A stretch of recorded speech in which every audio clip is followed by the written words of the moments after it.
All right, everybody. Well, welcome to the call. This is our last Sales Mastery call, except that we've got something special that we're going to do as far as a little bonus. So I just wanted to say welcome to the call. This is Trevor Crane. My wife is in transit still. She's actually still in Australia. Actually, she's on her way to California now. Some business things helped bring her back to the States. She's going to stay there, but she's in limbo. So it's just going to be me today, which is a good thing because we divide and conquer, so to speak. And just real briefly, in case you're listening to this recorded message, if you go to importantfreewebinar.com, that's importantfreewebinar.com, you'll see the most recent uploads for our program. And so if you look at under meeting resources there, you'll see there's 3 PDFs. Those are the links for the files that we've had. We've actually had one handout for Module 1. We used the same handout for Module 2 and 3. And actually, looking at the computer screen, it says 23. I guess it didn't get the and part in the middle. And then we're going to be reviewing today Modules 4 and 5, which is just one handout as well. It says Module 45 on there. And then, Marie, I think you asked how long the website information is going to be up. And what I will promise is that we won't take it down until we tell you that it's coming down, so you have a chance to still get in and listen to it. I'm not sure when it will change. But what I'm going to do now is share with you my computer screen, and I want to show you where you can find information. Can you guys see my screen now? Yep. Okay, if you're looking at the computer, you're seeing my I'm on Firefox. This is my web browser. And you can see the meeting resources on the bottom right there. And then I have actually saved the link for our dashboard, our Sales Mastery dashboard. You should see something like this when you log into our site. And as you see here, this is the welcome. You can scroll down and you can pick the program modules, for example. And you can see Module 1, 2, 3, 4. And then at the end of tonight's call, I'll have Module 5 up. And if you click on any one of them, you'll be able to see both the download and the video. It sometimes takes a minute for it to process, but the video is there as well. Excuse me. The Q&A calls, we've only done a couple of those where I had a couple of private calls. Those are loaded here.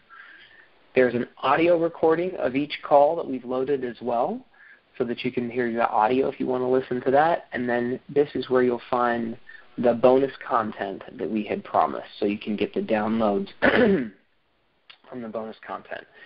Maria, have you been in this site yet or no? No. Okay. Nope. Then before I get off the call, I will send you, well, maybe by the end of the call, I'll send you the link of where you can log on here for the first time if you haven't done so that you can get access to it, okay? Great. Thank you. You're welcome. Anybody else have any questions before we get started?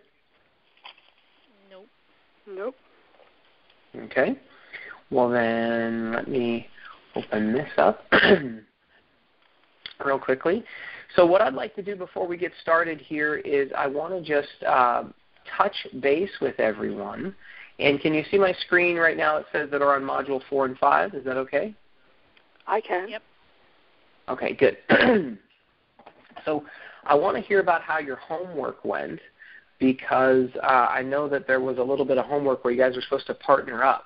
So did anybody get a chance to do that and tell me how it went? I did not get a chance to partner up. Okay. Anybody else? I didn't either. I tried to, but I never heard back from the person, and then I was super busy anyway.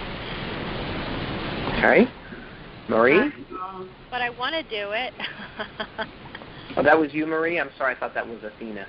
Okay, Actually, so Marie, you didn't both of get a us, chance to do it. No. Oh, that's both of you. Okay. Yeah, both of us did. All right. Okay, well, Athena and Irene got a chance to do theirs. You did? Yes, Yay. sir. Awesome. And how did it go? It was great. We really connected. We really I was pleasantly surprised with myself that I actually knew what to ask. So that was cool. We really learned a lot from each other and really connected. So I would advise everyone, partner up as soon as you can, even though it's after the fact. It was awesome. You learn a lot. Great. And tell me what you said you learned a lot. So can you give us an example of what was valuable from it? Wow, so many things. First, it just gave us a chance to practice what we had actually learned. And we were both pleasantly surprised that we had absorbed as much information as we did. Robin told us to really focus on the pain and that pause. So for each of us, the pause seemed like an eternity, and we actually executed it properly. And yeah, I got some new questions to ask just by listening to Irene, and it gave me a little more insight on how I should conduct my process. And overall, it was really good. It was a really good exercise, and I think we're going to actually practice it again. Well, good for you guys. So, Irene, when you listen to this recording, because I don't think you're live on today's call, just congratulations. That's awesome, and you really want to reach out and practice this stuff. That is one of the most impactful things we actually received as far as feedback when we have taught this course before live, and that people get to actually practice. And our 2-day training that we've taught, that's very intensive. It's from early in the morning until late at night. We just go, and we teach this stuff, but then we interact and do it. And so the idea of the boot camp has been a fabulous one, I think, where you learn a chunk, and that we give you a lot of information, I think, but then you go out and apply it and do something and come back, and we want your feedback over time. So let me go ahead, and I'm going to let the cat out of the bag, so to speak, that we are going to basically give everybody one more call as our final bonus in the program. And Robin and I talked about how we can kind of wrap it all up, and today is putting it all together. So today's call is about putting it together and figuring out where you are, what gaps are still that you still have any confusion, because I was looking at our manual and it's just a ton of information.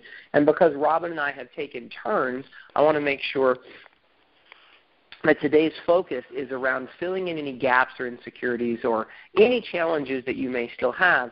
And then today's call is going to be about putting it all together, and I'm sure we're going to cover a ton of content too, because your questions are going to bring that up. And I can lead if I must lead. There's no problem. I can talk for days on all this stuff and give you more depth and more clarity and help you get make some decisions about what your scripting is, so that you can go out and test it.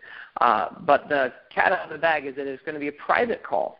So you're going to do a private call with either myself or Robin to wrap it up, because we want to make sure that just in case you don't get a chance to be on today's call live and interact, or something comes up later, we're going to schedule that in the next week or so to do a last one-on-one with you to make sure there's not any gaps. I was looking at your coaching questionnaires, and I was looking at making you had everybody had a different outcome or desire that they wanted to get out of the course. So in order to wrap that up, we wanted to speak with you independently. And since it's a very small and intimate group, we have the time to do it. So hopefully everybody appreciates that, because that was not part of the original plan, but in order to serve you at the highest level, it felt like that was the best way to do it. So is that cool with everybody? Yay. Great, thanks. Totally cool. Okay. Awesome. So I'm excited to get into today, and I think you can see I'm sharing my my web browser as well as the handout of the PDF today, so you'll see both on the screen. I can turn one or the other off if it gets confusing, but the summary of the homework is on Facebook, where it said homework for Module 4, get with your partner. And since you haven't done that yet, most of you, I would recommend that you do get with your partner or pick a new partner also and just practice. I can't describe to you the difference it is when you actually implement this and go out and use it. So you just got to do it. It's like you can watch videos all day about riding a bike, but it's not the same thing as getting on and pedaling, you know, and you'll learn a mountainful. I don't know, a mountainful? That sounds weird. You'll learn a ton by practicing it a bit. So any other comments or celebrations? Let's just hear if anybody's got any insight, celebration, what you've learned so far, something like that, before we go into any other challenges or questions. Celebrations.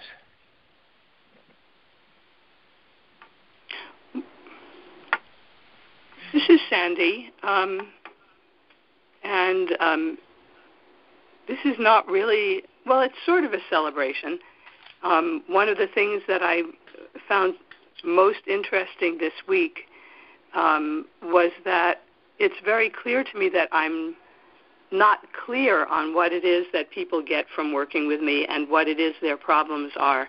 And that is really important to know. Obviously, I need to work on that more. And so I'm celebrating, realizing that I need to work on a specific thing, because it's hard to know what specifically to do. So when you have something specific, it's important. Absolutely. You know, I'll share with everyone real briefly, since we're on the internet. I think I can show this on Facebook. I recently, this last weekend, I was at something called CEO Space, and it's a pretty phenomenal weekend that I spent meeting some like incredible business people, CEOs, trainers, some of which I've worked with in the past.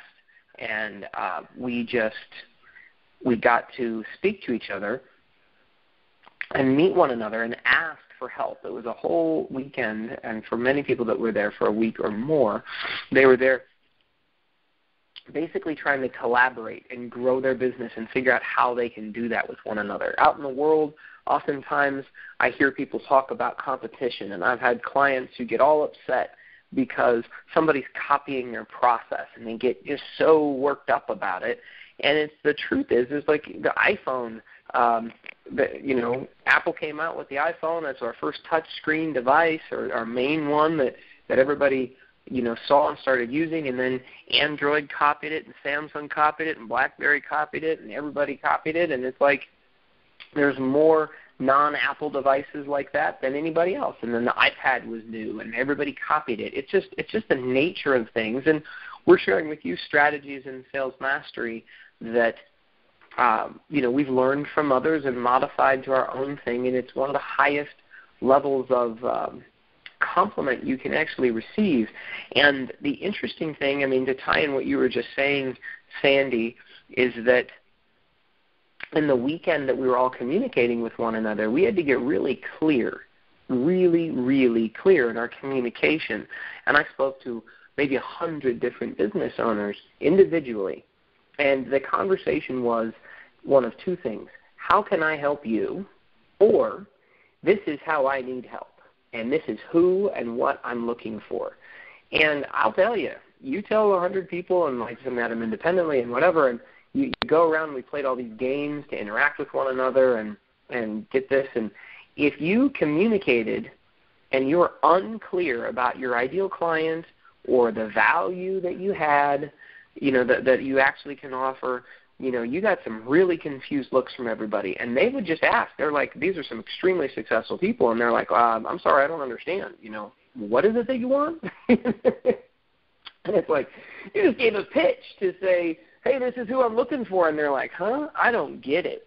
And it was an amazing experience, but it's so, so, so utterly important that you get really clear. And I would say fall in love with your customer.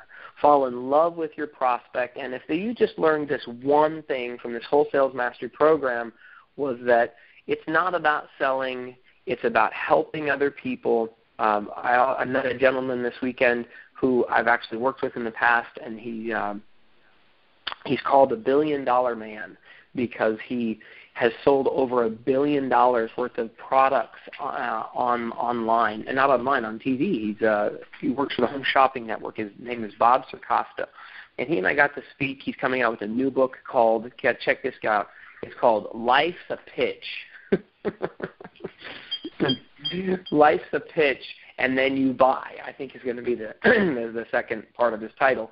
So Life's a Pitch, and he speaks all over the world, helping people with their sales and branding and how they communicate it to another person. And he and I sat down for about a half an hour, maybe an hour, and just were having a chat. And I shared with him what I've been doing lately and how we've been teaching a lot about sales. And he and I were just over the moon with our, it's just so crazy that people see sales as this yucky thing, because for us it's so much about helping and serving and discovering if there's a match and communication. And I'm not saying that people don't get freaky-deaky about money or sales, and they do. We get it. But it's like we just want, if people, once they can make that jump of just, it's not sales, it's serving and it's helping. And if you just get to that and you fall in love with your customer, then you'll discover, Sandy, at a whole new level what they really need. Yeah. And it's probable that you're going to have to vary and modify your approach on helping them get that. And it's, if you do that, you're going to ask a ton more questions than you would before. And some of the homework we gave you, think of it as structure and of how you can, we gave you the awesome A's, like ask a line associate, are you ready, ask permission. Those are all A words, right? And then we gave you be clear, concise, compelling when you make an offer, so people know exactly what it is. And we gave you these little things to remember, high, wide, try, buy, so that it's easy. But the truth is, if you just put your hand over your heart, you come from there, you're going to have a massive improvement. Kate Fitzpatrick and I had a private conversation just earlier this week, and she's on our program, but she hasn't been able to come live. She's listening to the recordings, and she was saying that the biggest jump for her through the Sales Mastery Program has been the shift in her psychology, and how grateful she's been to hear from each of you when we are interacting on the calls that she's not alone in her feelings around what sales are, and it's really helped her recondition her beliefs and actually her offers as well. So now she's improving her offer and her value-added service just in improving her communications. So hopefully you guys feel that as well, because that was the purpose and intention of this. And Malcolm Gladwell says, and we talked about this day one, about mastery, and it's actually in the first module of our, let me pull this up real quickly. Module 1. Module 1, we talk about mastery, and Malcolm Gladwell talks about it taking 10,000 hours to master something. Isn't it on Module 1? Maybe we only talked about it in Module 1. No, here it is. Page 3. Malcolm Gladwell in his best-selling book called Outliers, it takes 10,000 hours to master something. So if you notice here, it says you want to learn some stuff, which we're hopefully giving you. We're going to experience it by practicing it, but you've got to put it into action and practice. That's the LEAP here part. That's part of our little, you have a quantum leap when you start to apply this stuff. So hopefully then that's going to be really valuable. So let's go ahead and any other comments before we get started? Any other celebrations, Marie, Athena? Is there anything else you want to share? No. I heard a quiet no there. Who was that? Excuse me. Well, I guess it is. This is Athena. I guess there is a celebration for me because I'm the newbie. My business is a startup, and I hated sales. So this definitely gave me a lot of insight on sales, and it did shift my thinking. And my number one thing is I love to help people. So just by reframing the sales process and helping me see it as I'm helping people, which I really truly want to do, it just made my whole outlook totally different. My mindset is changed about that. And for that, I'm grateful. So I'm looking forward to learning more and just implementing what I've learned, because now I'm not so afraid of it and I don't feel yucky about it. I'm actually doing what I love, and that's to help. Mm-hmm. Well, awesome. And I hear a little bit of feedback. I'm not sure who I'm getting that from. Can you guys hear that or no? Did it go away? It just went away. Okay. It might have been Athena when you were speaking, if you had me on speaker or if the computer was in the background or something. So, all right. Well, Marie, I would like to hear from you a little bit. What, if any, this is putting it all together. So how are you doing so far, and what other, what challenges or confusion still exists, or what do you feel like still needs to come together for you in the program? I think I have to figure out really how to script some of the stuff, about the pain, and I really haven't worked through all that scripting stuff, which I think I really need to do. So today when I was meeting with a client, I did her wedding 10 years ago, and I know she's conservative on her money, and she wanted to have portraits done, for 10 years anniversary of her 3 kids and the family. And so I don't remember, your script or all the whole thing because I didn't study it. But so I kind of winged it, and I was telling her, I guess I said something like, it's really not that much money. I said, it's not about the money. It's about how you're going to feel when you look at these photographs, and don't underestimate how important these pictures are. I said, anybody out there can take photographs, but the way I take them, and you know this because I photographed your wedding, they're going to have a certain result, and they're priceless. So she probably kind of agreed, but I'm sure I went around it the wrong way because I haven't memorized how to do this whole thing. But I think she bought into it. So for me, it's I have to sit down and really do this. And I did email a couple times the person, but I never heard back from them, to try to sit down and do it.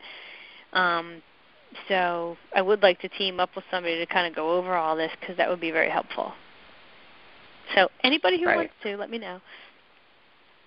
Yeah. Okay, well, before we get off the call, let me make sure that you have a chance. I'm going to give you a chance to connect with with the ladies here so that you can reach out to them. And then you've got them on Facebook as well. So you've got multiple resources. I mean, at the very beginning of this program, we talked about how you want to make sure you take personal responsibility for your success. And so if you feel like what you need to do is to reach out to the team and speak with them, then by all means do it and ask for help, because those are some of the resources you have available. Here's the 7 commitments to the program. We're have fun, be responsible, be a team player. So that's what they're there for. And, you can see the 7 commitments here of celebrate, which we try to talk about, plug in, listen to the calls, which you guys are here. That's awesome. Take some action. And fortunately tonight, as a little gift, is not the last time we're going to be communicating. You guys will keep the Facebook up for a little while. You guys will have each other's contact information, and you can keep practicing this and making it better. So, Marie, let me give you this then, because what I heard you say is that, and by the way, we all fall into this trap of trying to make it perfect, or not writing it down and not scripting it and follow, and doing all the things. And we have given information on these calls to write some of those scripts for you and to help you with them. So if you were to go back and just listen to the calls we've done, we're going to give you a ton of the scripts, and all you got to do is pick. And one of the phrases that I love and we use all the time is, you can make it better later. Just pick something. And when you decide, when you don't make a decision, by the way, that's still a decision. And, it's just you decided not to decide, which is still a decision. You chose nothing. And you never know who you're going to meet and when you're going to have this amazing opportunity. And you said that you just kind of winged it. Here's what I would do if I were you. At a base minimum, I would print out this piece of paper right here. This Ultimate Sales Formula, I'd print it out, and you now have a sheet. If you don't like the Ultimate Sales Formula up at the top, then change it. But it's literally high, why, try, buy, guaranteed bonuses, and you can fill these in. I mean, why is pain?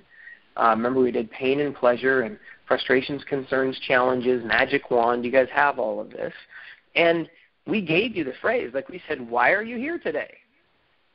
And then you shush up. And I'm telling you, on your calls, on your meeting your clients, Marie, for photography, if I was to go on that call, I would use we actually have our $300,000 Holy Grail, which is my checklist, including all of our benchmark questions.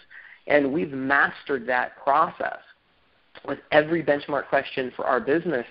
And I've just recorded a new training for that with a new client that I have because I wanted to teach her that in depth. It's a 2-hour training to go very deep in the psychology and all the stuff that we put into it. But I'm telling you right now, it's just a few more questions in all these categories. I mean, it's not that, and it doesn't have to be that complicated. I would never, ever go on have a sales call with somebody where I'm trying to get them to become a client without my checklist. I just wouldn't. And I've been present before when I'm not prepared, and I pull out a piece of paper and I write them down. Every one I can remember I write down, and it's in the same chunk, high, why, try, buy, guaranteed bonuses, and then, and I write and I just check it off. It's literally a checklist. So let's go ahead and let's be a little more specific with you then today, since you said you need some help with that. And let me first ask you then about, before I just lead you there, here's what I'm thinking for you, Marie. Let's talk about your stages of your sale as well as what you're saying during your sales process. Would that be valuable for you today? Yes, and I'm supposed to have a sales call tomorrow for a bride coming in, so I'm like, yeah. Okay, brilliant. Well, we're recording today's call, so if something comes up that is just amazing, you can re-listen to it, and then this should be pretty valuable to you. Other than that, so stages of the sale, and then let's help you improve your scripting around it. Then is there anything else that you think would be more valuable to you today, or is that going to be kind of that's it? There's that, and I could say that about the referral thing. So I did this one headshot. The lady loved it. Then I wrote an email. This is before I saw your form, and I said something like, as you know, a lot of businesses through word of mouth. If you could please send me 3 names of people who may want my service or who I can help or whatever, I'd really appreciate it. But I never heard back. It's like, then what do I do? It's like, wow, dead silence, Yeah. Well, okay, so that's a great – asking for referrals is a big I'm actually going to teach something soon, so you'll get this as not a bonus part of the program, but I'm creating a new special report on referral marketing systems that you can use, like a systematic process, and that'll be something that I just give away as a value add to our whole list. So you're going to get that soon, and I'm going to go into 3 specific methods that are going to be helpful for you to increase your business using referral mechanisms. So you're going to get that in the future, but here's the thing you want to be conscious of in your referral program. So Sandy, Athena, Irene, whoever's listening to this, if you ask for referrals and you don't get them, then that is the measure of your communication. So remember I think, Marie, don't you also have something in one of your newsletters or online where it says if you give me a referral, you get 10 or 20% off, something like that? Not on mine, no. No. Okay. Maybe that was someone else, but here's the thing. Okay. When I talk to people about the referral programs, most often people will say, I've got something. I ask for referrals, and they do get referrals, but they get referrals kind of by accident. They rarely ask. Okay. It's not a system. And so that's why we gave you the 3 rules of referrals, which if you guys remember was – actually, let me ask. Who remembers the 3 rules of referrals? First one is always ask. Absolutely. Anybody else? Give them a gift. Yeah, that's the one I remember. Give them a gift. Absolutely. And what was the third one? Make them feel important, I think. Was that it? That's a good one, but that's not the one. It's actually always ask for 3. Right. Right. Which I did. So it's always ask for 3, and you want to ask for more than 1. Sign the thing. Make them sign that form or something. Well, we gave you the form that that we used. Let me pull it up real quickly. I had pulled up all my stuff. Hold on. Here we go. So remember I said that, and you're going to get this when we spend more time on referrals, but this is our form that we use. And we always ask at a high point with our clients. And there's going to be some strategies we're going to cover when I do our referral marketing system training, so we don't need to go into it now. But so here's the thing. Marie, you basically asked, what do you do when you ask sometime and they say no or nothing happens? They don't say anything. All that. Yeah, they just said nothing. So you just learned one way of not getting a referral. So good job. You know? I mean, and that's okay. I mean, I had a client who had a pooper scooper business, and I said, do you have a referral system? And he said, yeah. And I said, how many clients did you get from referrals this year? And he said, none. Well, that's not a good system. Right. And he's like, but I don't understand. We give this deal and blah, blah, blah. And I'm like, well, dude, listen to the feedback your client, your employees aren't telling anybody. Your clients aren't sending you anybody. It's not working. That's not compelling for them. And he was angry about it and frustrated because, gosh, but I'm giving so much away. And I'm like, dude, just listen to your client. Like, stop being selfish. And he's like, but it sounds so good coming out of my mouth. It's such a well-thought-out plan. Well, it didn't work, and neither did your email. So that's cool. Ask again. You know? I mean, so that's just key. And change the way you approach it. So that's how I would suggest that you do it. I'm not a big fan of asking for an email referral. No. Let me give you an example, and I'll probably end up editing this soon. I had a client on the line, and she just helped me with something. So we did a little trade. She was consulting me with something, and I was consulting her with something. And we were both thrilled. Each of us had like an epiphany within the same day. And I was like, oh, my gosh, that's amazing. So it was at a high point. And she goes, can I get a testimonial from you? And I said, sure. That was testimonial first, right? And then I actually recorded the call. So she gave me a testimonial. I gave her a testimonial when we were at a high point. And I'll actually teach that as well in one of our programs. When you take, if for anybody who wants to take our ICAP program, our Ideal Client Attraction program, which has everything to do with leads, right? This is sales. Like when you're talking to somebody, how do you convert them? How do you better communicate with them so that they want to buy from you? But Ideal Client Attraction has everything to do with your marketing. Like how do you create a whole bunch of people coming in and saying they're interested in the first place? And in that context, we like to use testimonials, but then also the follow-up at that high point of trying to get referrals. So I guess I got excited because I was going to tell you about the recording, but it's not about referrals. It was about a testimonial, but we do it at a high point. So, Marie, let's table the referral part because I know that's going to come up in a future training. It's not going to cost you anything. I'm going to give it away for free. Is that okay? Sure. And my short story on it is keep asking and changing your approach until you figure out the magic. Like I think I mentioned with this form that we use here, we did it at our seminar. We did it at a high point. I had just given away several gifts. I think I gave out a piece of chocolate. It was on everybody's seat when they came in. We gave them an invitation to a 21-day membership for something. I gave everybody a silver dollar. I then reminded them. I asked, I said, how many of you, I opened the file cabinet that they may have to other people that they might be able to refer to me.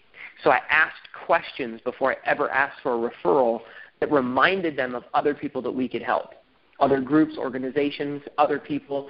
And so I slowly opened it. So by the time I asked them to actually fill out a referral form, boy, they were ready. And in fact, I cheated. I actually said, write down, before I asked for a referral, I said, write down the names of the organizations that you're members of, or other people you know that would benefit from sale, that you wish they had a better sales program or blah, blah, blah. So I completely cheated, Because I've had that happen too, Marie, where I've asked for referrals and people said, I can't think of anybody. And it's like, gosh, it sounded so good when it came out of my mouth. What do you mean you can't think of anybody? So you want to figure out the magic with your thing, and if you talk to them first, you can kind of open it up. That's a quick little one. Fair enough? Okay. Yes.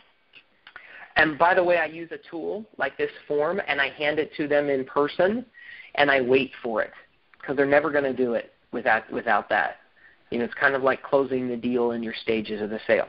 So let's go to the stages of the sale real quickly for you. Let me see here. What handout is it going to be in? I think stages of the sale were... 5, or is it page 5? Module 4, page 5. Oh, here we go. Page 6 is 1 and module 4. Yeah. So page 6 is 1. So stages of the sale. So real briefly, what are the stages of your sale? What's stage number 1? Well, they have to call me or email me. And this is for a bride, so they called and emailed. That was 1. And then the second one is setting up an appointment to meet with them. So that's supposed to happen tomorrow. Okay. So then when you have gone out in the marketplace and told people that you exist, whether that's online with something that you're doing or whatever, you communicate with another human being or whatever, meet them at a networking event, then they call you and say, I'm interested. Is that right? Mm-hmm. Yes. So they get a call or an email and they say, I'm interested. So stage 1, at that point, if we were to start right there, is setting the appointment. This is really important. Normally, unfortunately, too many of these brides are just like, hi, what's your availability? Send me pricing packages. It's like, I get it. But now here's here's the thing. It's important for you to understand your outcome because your job is to set an appointment. Their job is to be this frantic bridezilla. They have their own outcome. Excuse me? What was their jobs to what? Their job is to be a frantic bridezilla. Okay. Got it. Right? Am I close to they're usually running around. They got 100 things to do. Mm-hmm. And they think they know what information they need to make a decision.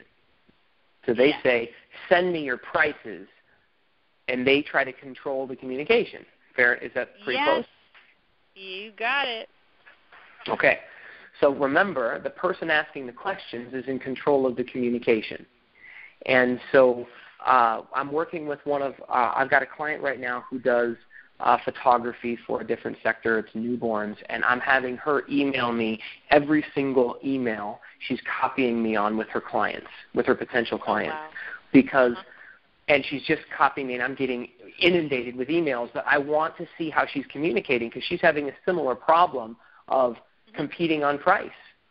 And and the files and all that crap. Yep. You got it. And so, but she's allowing it to happen, and she's so frustrated with how much time it's taking. And I'm sorry.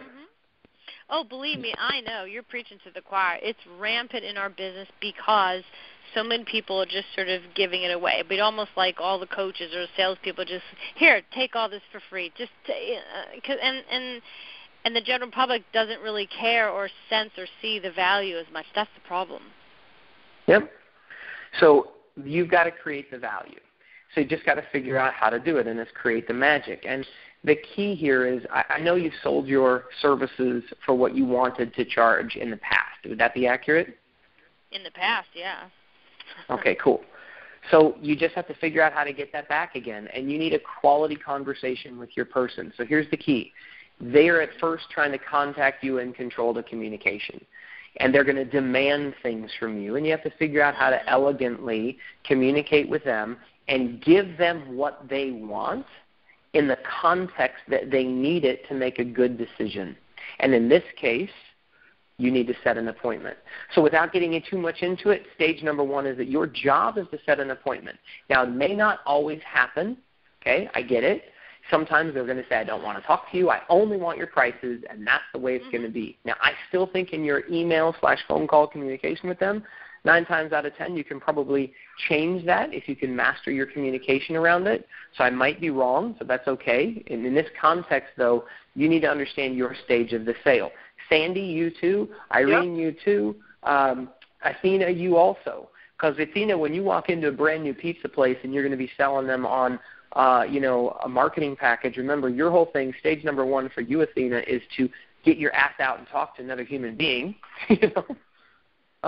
Stage number 2 is once you walk in the door, you set a 5-minute appointment. I want 5 minutes with the owner. That's all you sell. That's it. You're selling 5 minutes. And quite frankly, Marie, when you're first talking to someone, here's probably what's happening. At some point, if they call you, you let them talk to you whenever, right? You don't, and you probably have, I'm guessing, so tell me if I'm wrong, but you'll just be in the middle of something and they will be talking to you and you'll try to answer all their questions and try to set this appointment, but they'll kind of be leading the communication with their questions, and you're trying to set up the appointment, and then you end up talking for longer than you really had time for, and instead of having a systematic approach for this call, they kind of had more control than you, and then they kind of hang up, and sometimes you set the appointment, but oftentimes you don't because you don't have a system about it. Does that happen?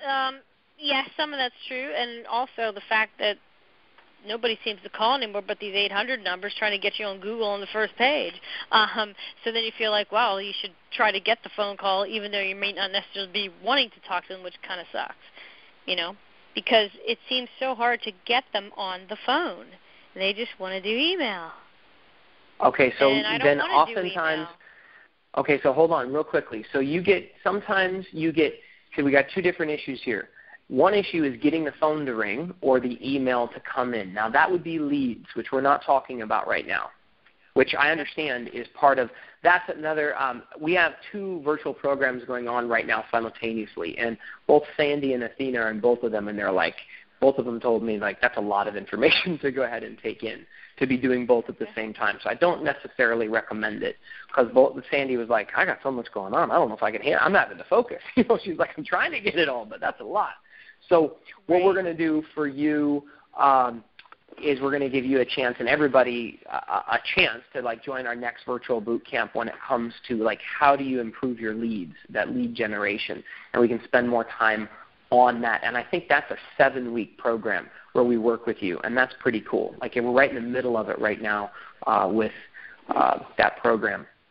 But regardless, that's leads. So let's talk about, though, when you get the call or you get the email. Those are the 2 ways you're getting contacted right now. Is that right? Yep. Okay. So now the call comes in. Let's just talk about the call. Am I right that sometimes the call comes in, it's out of the blue, you take it, you don't really have a system, and so it just kind of whatever happens, happens? Somewhat. I mean, I do try to control the conversation, actually. I do. And usually they let me. And, I have a series of trying to qualify them, finding out. Great. How, so check this out. Okay, everybody listen to this. Qualify them. So listen to this. Hold on one second. Hold on one second. I want to understand something. So they call you out of the blue. What's the first thing that they say? Hi, I'm getting married. I go, well, hi, my name is Marie. What is yours? It's like, oh, God, they don't even, like, say their name or anything. So usually those people you wind up not booking.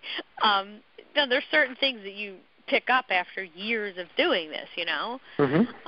And if the first question out of their mouth is, what's the price, you're pretty much most likely not going to book them either. Okay, excellent. So now hold on a second. So when you get these calls out of the blue, what is your goal on when you get a call like this out of the blue? What do you want to sell? This is the stage 1 of your sale when you get an incoming call. What's your outcome? I'm not selling anything. I'm trying to qualify so I don't waste my time. That's the number 1 thing I'm doing, because there could be people thinking, oh, well, they can get the wedding photography for $1,000. It's like, no, I don't want to waste my time with them. So, and I'm not trying to convert them because it's not going to happen, So I'm trying to get a gauge of where they're at, what are they shopping 10 people? How much do they value photography? What is the major deciding factor? Is it price? What's your budget? I try to kind of get all this sort of thing if they're really Okay. sketchy when they first call. Okay, so let me go ahead and give you an alternative. Hold on one second. How long does that call usually last? Between what and what? Those calls could be 5 to 15 minutes, and I try not to go any longer. Okay, so here's my suggestion. And you got to, because you actually bring up a really good point. And maybe, I would think when that call comes, let's just think it through. When you get a random call like that, out of the blue, and you say, hi, what do you say when you answer the phone, by the way? Marie Pat Photography, Marie speaking. Perfect. So you say Marie Pat Photography and Marie speaking. Now, and when they go ahead and say, I'm getting married and blah, blah, blah, here's my thought. Well, let's just go ahead and let's just say that your goal is to set an appointment. So they say, well, I'm getting married and I want you to say, great. Let me go ahead and set a time for us to talk. And let's see how that would be. So then you pull out your calendar and you go ahead and say, okay, I want to set a time. I only have a few appointments that are available. I don't have time right now. Now, why don't you have the time right now? Because you're not prepared. Because you don't have your checklist out, because you were probably in the middle of something else, and you want to vet them. You want to understand if they're qualified or not. And you go ahead and say, right. I only set a few appointments, and they're going, but I want to know your price. And you can say, I'd love to give it to you. Well, I have to set a time on my calendar.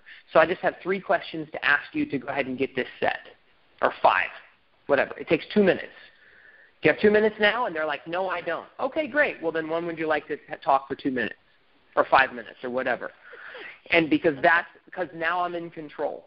And now you get to vet it. And you're like, okay, I'm looking at my calendar. And again, I'm using sales strategies here. This is part of your script of like I only have a few times available to actually meet with new clients because I'm very selective with who I work with because I'm the best wedding photographer in the world. Okay. So I'm positioning myself in my language, and I'm creating scarcity. I'm like, holy crap. I'm a professional. I'm not just going to answer all your freaking questions on your time when you call me at 12:34 when I'm at the grocery store. No, this is not the time. Marie Pat Photography, I would love to speak with you. Absolutely. Your name is Janet? Janet, when are you getting – okay, I have 3 questions for you, and then I'm willing to book an appointment if it feels like it's appropriate. Is that okay? And then I can answer all your questions and everything. That's just our process because I only have a few appointments that I have available. I can only take on so many clients or so many weekends, and I max out on my clients, and so I'm very selective. Is that okay with you? Mm-hmm. And I'm giving you some of the stuff that you can say in this stage versus you trying to vet them right now. Because when I heard you tell me that you're trying to qualify me, you didn't ask for permission. I didn't hear that. So what I'm doing is I'm like, oh, excellent, thank you very much. I'm in alignment with you. Oh, congratulations, it's going to be great. Okay, fabulous, whatever, and I'm leading them. And I'm like, great, well, then let's set an appointment. I can answer all your questions. Don't you have time now? Nope. I'm a professional. Right. I set my life up, and that's it. But I just wanted to know the price. Well, then maybe this isn't the right fit because I actually set an appointment with someone. I share all those things, and then I actually want to so it's up to you. Would you like to set that appointment? And I can answer all of your questions. It's very brief. We'll only spend 15 minutes. Will be our first appointment, and then I'll be able to answer everything. We'll show you online. Whatever your process is, that's cool, but I'm setting it now. So I'm in control, and I can be prepared. I can be focused. I can sit down. I can call. We have an appointment at 12:15. So you set an appointment for I have a couple appointments. You set the appointment. You say it's going to be 15 minutes. Now there's a magic sauce to get them to show up for that damn appointment, by the way. And so once they say, so what's better for you, Tuesday or Thursday, which is going to be the best time, morning or afternoon? This is the this or that stuff that we gave you. What's best for you, this or that, this time or that time, this week or next week? How soon do you want to meet? Oh, this week for sure. Great. I only have 2 spots open, one on Tuesday, one on Thursday. Which would be better for you? Great. Morning or afternoon? Now, I nail it down based on your calendar. Okay, excellent. Well, then I'll talk to you at 2 o'clock on Tuesday then. Now, here's what's going to happen. Is this the best number to reach you on? Yes. Great. So I'm putting it in my calendar. I lock these in. I only have a few appointments. Now, this is you selling it. See, because sales is just effective communication. And you said, I'm not really selling anything. I'm trying to qualify them. I'm trying to show them I'm serious. And by the way, if they won't set an appointment with you, you just vetted them. They're a jackass. They're not serious. Mm-hmm. And you can push back. and say, well, I'm not sure that this is going to be the right fit then because I want to help you. And it's just you getting clarity around this part of the communication. And so there's not any confusion about it. And it can be done so quickly. And if they're not going to play ball with you, that's fine. You can say, well, okay, go to my website. You can check it out on your own. Give me a call when you're ready. Bye. Why waste your time if they won't set an appointment to deal with it? Now, when you set that appointment at 2 o'clock on Tuesday, I say I'm putting this in my calendar. Now, and then here's the magic on getting people to keep the appointment. And, you know, you can listen to this again, this recording, if you don't write it down quickly, but jot this down, is you acknowledge them for professional behavior. You appreciate, thank, and acknowledge them for the behavior that you want them to do. I know that when we're setting this appointment, it sounds like I can tell you're the kind of person that keeps appointments that you set. Am I right? Yes, absolutely. And see, they're going to, of course, they're going to say that, and you're going to go. And I know, so I'm setting this, and I understand if things come up, it can be hectic. But would you just do me a favor and promise me you'll call to reschedule or reach out to me and reschedule this for any reason? Because I'm a professional, and I know you are too, and I know with all the headache that you have coming up with the wedding that it's important for you that I keep this appointment, so it's important for me that you do as well. And I value you and your time as I know you do me. So is it cool we're on for Tuesday at 2, or do you need to change that? Because I want to make sure that if I put this in my calendar that you're going to be there. See, I'm listening for what they're not saying. I'm actually, right now, I'm qualifying them if I want them to be my client. Because they're going to be a jackass right now, I can tell. And often it's in the silence. Athena, you said that you just did this exercise with Irene. It's in the silence. It's what's not being said that's actually the truth. Right. And you can tell whether or not they're BSing you. Mm-hmm. But this is part of the process, but it's very customer service oriented. And listen to my tone. I'm being very professional. Now, I can still be very loving and cute. I mean, I'm not a girl. But I mean, I can still be very caring and compassionate and service-oriented. But I'm doing this because I have clarity of what stage I'm in, and this is the set the appointment stage. And whatever they say they want, absolutely fabulous. I know I can help you with that. Let's just set a time and I can go over it with you. But I just want to see your price. And when we set this appointment, I'm going to send you my prices, as I promised I would. Mm-hmm. Well, what's your price right now? I just want to know that. Okay, no problem. I'll tell you what. You know, I only have a couple appointments left, and I want to tell you my prices. I mean, my bottom, since you're wanting to know, my prices range from $1,500 to $10,500 because I don't know enough about your wedding. I can't really tell you which it is. So that's the range that I've actually shot before.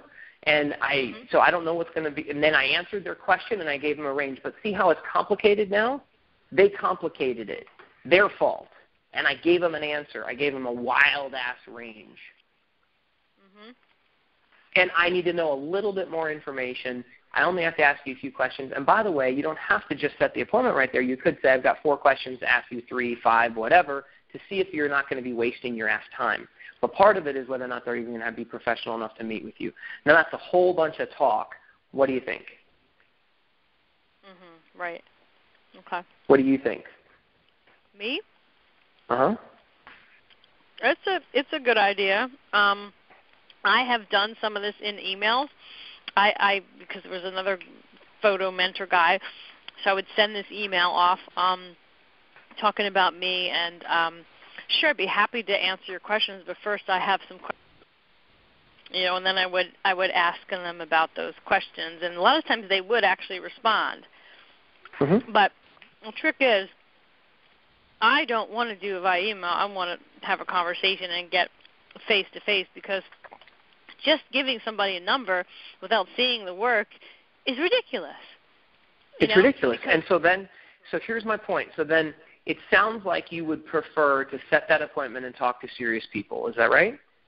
Absolutely. I want the riffraff to go away so I can get on with doing other things I want to do that are not related to photography. Okay.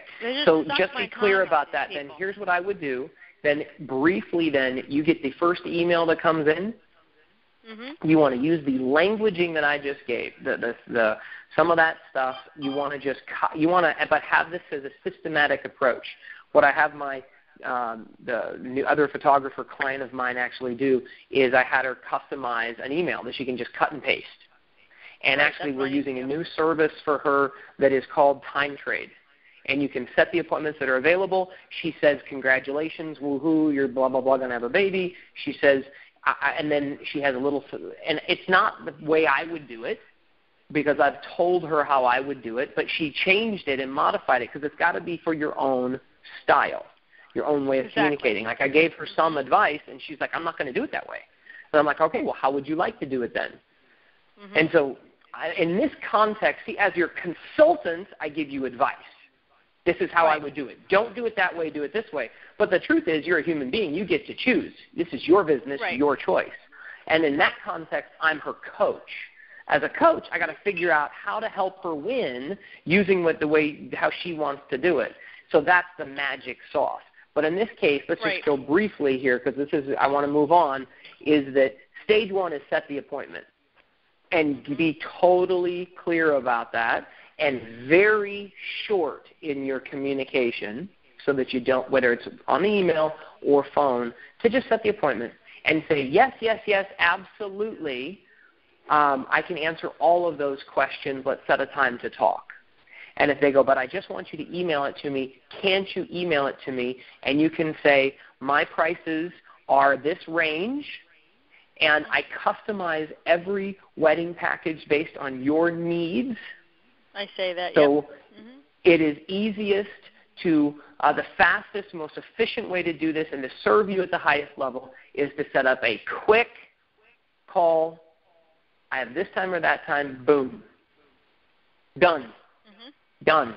That's it. Now, and everybody who's a Yahoo and doesn't set an appointment with you, just think you just saved some great time. Because screw them. That's not your ideal client. Now, that stage one is to set your quick appointment. Okay? Now, on that appointment, you now have to decide how long this appointment is going to be. So if you were to set an appointment with me and I called or did the email thing and you set the appointment, how long do you want this appointment to last, ideally? This question, one on the phone? No more. Yeah, let's say you set the appointment, and now I'm showing up on my appointment at Tuesday at 2 o'clock. How long do you want that appointment to go? 15 minutes max. 15 minutes max. Okay, and how many questions do you want to ask? Oh, geez. Probably at least 7. Okay. So then write that down.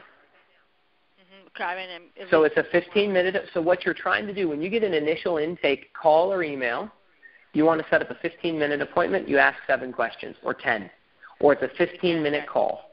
Okay? Right, okay. So now you've quantified it, and that's a bite-sized chunk that I get as your client. See, I have clarity. See, it's clear, it's concise, it's compelling. In the 15 minutes we communicate, we're going to have a lot of clarity about whether or not we want to move on. It's very fast, no more than 15 minutes. Boom. Now, in 15 minutes, do you want to make the sale or do you want to set another appointment? I want to qualify and see if they're the right client, and if then they are, then we make an appointment for them to come to my studio and talk some more and see work and meet Brilliant. them. So here's what you do. So stage 1 is set the appointment. Stage 2 is you're going to set an appointment. It's a 15-minute appointment. So when you get initial intake, you are selling a 15-minute appointment with you. Okay? Be totally clear. Then you're selling a face-to-face. Right. And that's your process. And on the face-to-face, you're going to determine whether or not they're your client. And you're going to leave that meeting with either a client, a referral, or another appointment, okay? This is the stage of the sale. So now you know what's happening. If you're meeting with them face-to-face, it's a client, another appointment, which is they're not ready yet, that's fine, set an appointment. We also taught you BAM-FAM, book a meeting from a meeting. So that's your outcome. And, if you use if you fill this in, you've only got 3 steps here and you're going for the promised land. And then it's you either set the appointment, keep the appointment, get a client or not. Then you pull out this sheet. You probably don't want it to say Ultimate Sales Formula at the top, so you go ahead and have it say Marie Pat Photography. And you say, okay, hi. And now you write down your 7 questions that you think are important to ask. And whatever those are for your qualifying questions, that's great. By the way, what do you need to know to set up a face-to-face? Who, me? What do I need to know? I need to know if they're going to. I guess I need to know if I'm in their budget, number one, because I will not waste my time if they think they can get the photography for $1,000, $2,000, or whatever. So money's a big deal. Okay. That's one thing. So what kind of money do they? So what's your cheapest package? For a wedding? That they're going to generally meet with me? Well, I guess you could say $2,500, but it's really $3,500, honestly. So which it's really is it? More like 30. Let's say $3,500. Okay, so $3,500. Okay, so $3,500. And what's your ideal package? That's the bottom basement. What's your ideal package? 58 or 6,200. I know I have to change that too. By the way, I know that. That's not enough difference. Well, then there's one for 7,500. So I need to change all this. So then here you go. You're 35 to 7,500. So your fee is 35 to 70. Excuse me. I say that in my email if they ask for the range. Yes. Okay, great. And it sounds like sometimes you'll discount your $3,500 package. If it's like a 4-hour thing, yeah. Okay. So then, so then this should now. Do you want to know whether or not you're in their price range before you even set the appointment, or no? Absolutely. Yeah, absolutely. Okay, great. So now this is where I want everybody to hear this, okay? Because hopefully Athena and Sandy just caught this, or Irene, anybody who's listening to this on the recording. Yep. So I heard that you might be confused about what stage you're in and what you need to know. Because we already set the appointment. I'm asking, so if the criteria to set this appointment is that they understand ahead of time that you're in the range of $3,000 to $7,000, then you're not going to be talking to anybody who doesn't already know your price. Absolutely. So if that's the case, then that criteria has already been met for you to set the appointment. Are we clear? Right, yes. Okay, yes. Great. So then in that context, now you're on the 15-minute call, okay? Because I'm saying, you got to figure out whatever your criteria is to set this appointment. That's why you want to ask a couple of questions. I got a couple of questions, and we can set this appointment. Boom, boom, boom. You ask your few questions. Remember I said 3 to 5. Then you set the 15 minutes. What do you want to learn in the 15 minutes? What's the criteria to meet face-to-face? That's if, A, they have the budget. That the budget's determined in this meeting, but setting the face-to-face. Making sure that all the decision makers will be present at that meeting. Okay. I don't want just her to come and then, oh, yeah, he's part of it, but he's not here. All the decision makers need to be at that face-to-face meeting. And then I need to know what's important to them. I do ask them, so what's important to you? I do get into that whole thing. Okay. Let me ask you a question. Is it possible to just, and I don't know how it really works, but could you just say, look, here's my process. You need to know, when I work with anybody, I can only take a few clients. I only get to work with 2 clients a month. How many weddings do you want to shoot a month, by the way? Well, they all vary, but let's say in a year nowadays, 12 or 13, I don't know, something like that. Okay, so you take no more than 2. So here's your language. Typically, I don't take more than 2 clients a month. Okay. I'm very picky about who I work with. Okay, this is positioning. This is also your scripting. Okay, this could be your scripting on that incoming call, on that incoming email. And you can say, hey, I would love to talk to you about shooting your wedding. I got your email requesting price, and I'd love to help you with that. My price is between $3,500 and $7,500, depends on what you're looking for. Typically, I only take 2 clients a month maximum. I'm very picky with who I work with because it's important for me to over-deliver on what they want. So I set up a quick, 5 to 15-minute appointment with you, and here's what we need to have for that. You need to be, understand that that's my fee and that we have the decision makers on the call. or something like that. Or I would love to meet with you face-to-face, blah, blah, blah. But I'm just thinking, why do you even need the 15 minutes? I mean, because do you make all your sales face-to-face, or do you make them on the phone? With weddings, they come face-to-face. With headshots, no, that's on the phone. Okay. So you could potentially just have a checklist of 3 or 4 things of decision makers in the room, and the price, and what else do you need to know to meet face to face? What they want. Yeah, it's mostly. Yeah, you're trying to get a sense of what style they're in. Okay, check this out. So I'm looking at that. So check this out. Your email or your conversation can be, hi, why, try, buy, guaranteed bonuses. This is it, okay? Hi is rapport. Hi, really nice to meet you, and blah, blah, blah, blah, okay? You just aligned with them. So I have a few questions to ask just to set this appointment, and you can do this also by email, right? And you just have it standardized. And you're like, so I want to know what, pain first, right? Well, pain and pleasure.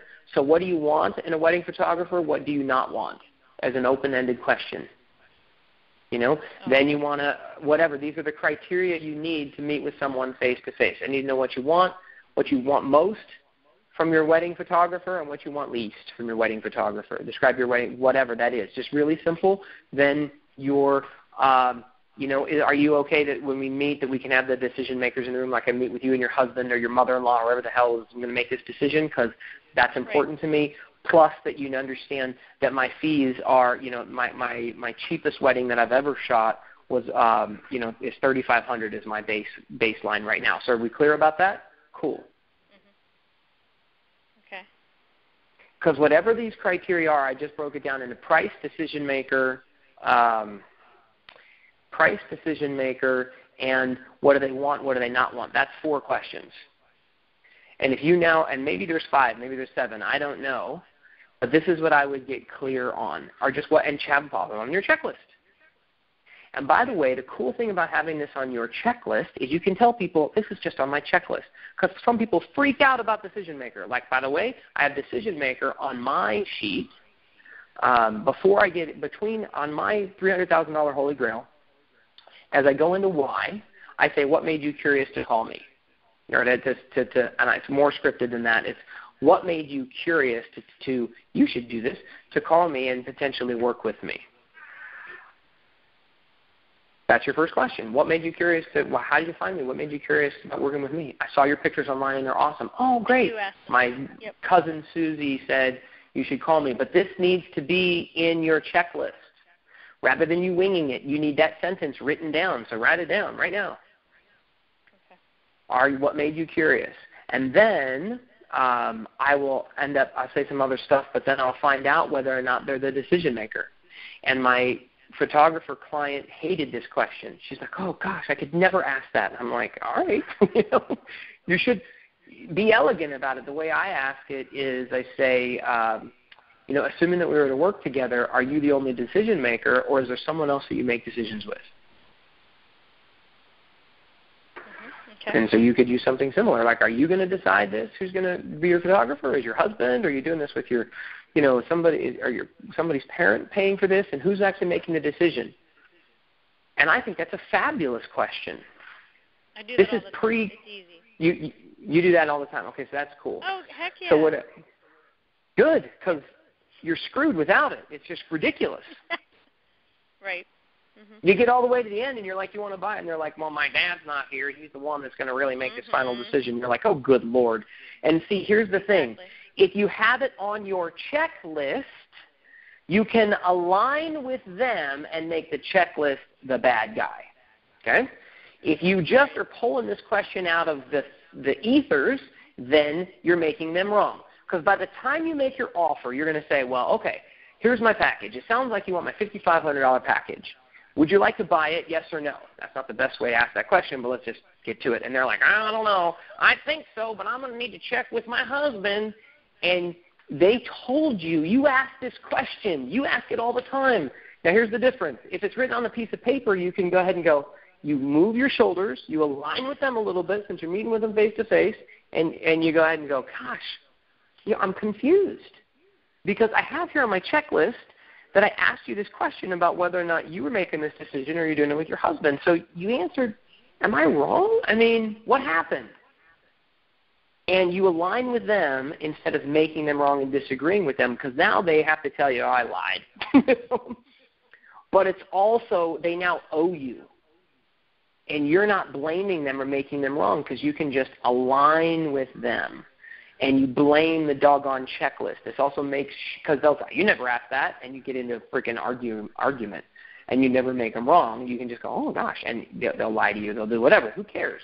Your job's not to be right. It's to be rich. So let them be right. But you make the checklist the bad guy. By the way, I want to make sure that I'm helping you right now, Marie. Is this helpful? Oh, very, yes. Mm-hmm. Okay. Yep. All right. I mean, one of the things also is they said if they do say that, oh, I got to check with whatever. One mentor told me, yeah. Well, if you do ask your husband, what do you suppose he'll say? And that was the way to uncover where the stall was. And it always is. It's more than we want to spend. That's the given. Because what woman has to ask her husband to spend some money on the baby pictures? They don't. They do that as a tactic to get out of talking with me because they feel the price is too much. 9 times out of 10. It's just a tactic. Mm-hmm. Yeah. Mm-hmm. And quite frankly, I mean, there's something I want to buy right now, and it's $2,600 a month for 3 months. It's a coaching program from somebody that I respect, and I want his training really badly, and I was about to buy it. But it's $2,600 for 3 months. And I'm like justifying and trying to figure it out, and I want it like so bad I can taste it. And so, however, I'm trying to, emotionally I want this thing, logically I don't. I don't want to spend $10,000, or $9,000, whatever that is. And so I'm trying to, and I do want to actually talk to Robin about it. We haven't talked about it yet. That's $9,000, I better, and I can make this decision. I mean, let me just say I can make a decision about my money any way I want to, but I actually want to talk it out. And I have a couple of mentors I want to talk to, and I want to say, hey, how can I get this result without paying $9,000? Because, what's the benefit of paying this $9,000? And I want to vet it. And that's reasonable, but the guy gave me a discount today. I'll save $900 if I buy today. If I buy tomorrow, no $900 savings. So it cost me $1,000 to wait. And some people might say, oh, that snake oil salesman, that's crap. Okay, that's fine. That's their own freaky-deaky stuff.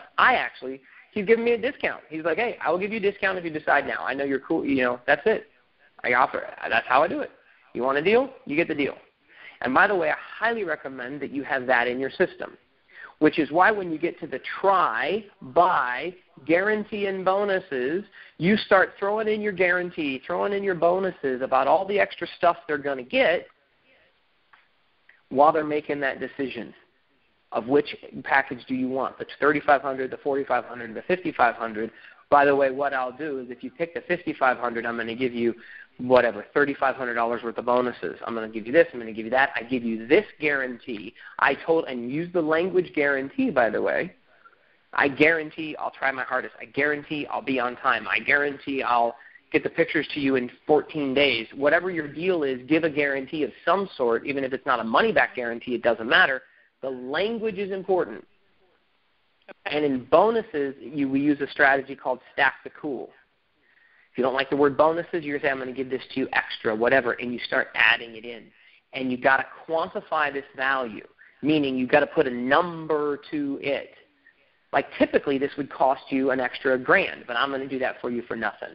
And I'm also going to do this for you. You're going to get this thing for $5,801, whatever. Be specific with your numbers, but you add it up. And you say, anybody who works with me, you're also going to get my initial session I should charge for, but I don't. It's my meet with you at the venue session. And that costs an extra $1,300 to meet with me, and I go through and we make sure we plan or whatever your stuff is, you make it up. I'm not making stuff up, I don't know. Right, okay. But you're quantifying all your stuff. Like I worked with a guy and I was helping sell his franchises, and when he sold a franchise, I helped him sell the first franchisees that he had in his company, and he gave them all this stuff that they didn't know that they were going to get. He gave them books, manuals, business cards, all this extra stuff. And he never told anybody about it. It's like he totally missed out on the opportunity of using it as a sales strategy and say, not only are you going to get everything I told you so far, but we'll just communicate what the hell they're going to get that they don't even know that they're going to get. You just list it out. Mm-hmm. So you list it. You're going to get this. You're going to get that. You're going to get this. And you could go ahead and whatever you do for photography touch-ups, list it.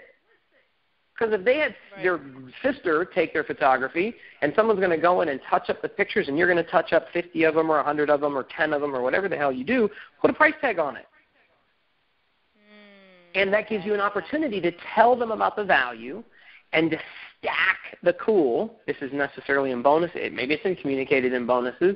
And this is more detail about how you'll touch them up. You'll put them in the frame. You'll do whatever. You've got 13 years experience doing this. You know, there's nobody that does it quite like you do it. You're an artist.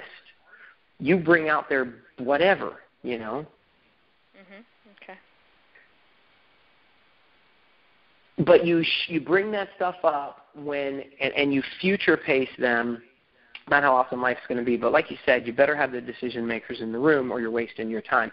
Now, you may choose to give a presentation to somebody without the decision maker in the room, but it is good information to know if the guy's not there and we're going to want to talk to their husband, because then you now have clarity. You don't have to give them the buy now or you'll lose out.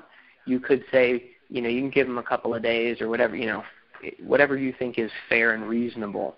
But how can I help you? Because I'm just ranting and I don't know that I'm helping you with the exact scripting. I'm trying to, but how can I help you? Okay, so asking for the sale. So they meet, and then a lot of times I will say, I'm the only photographer. I mean, it's my company. I don't have other photographers I send out. You'll get me as your photographer, and that's only one date. So if you want me to hold the date, I recommend you putting down a small deposit.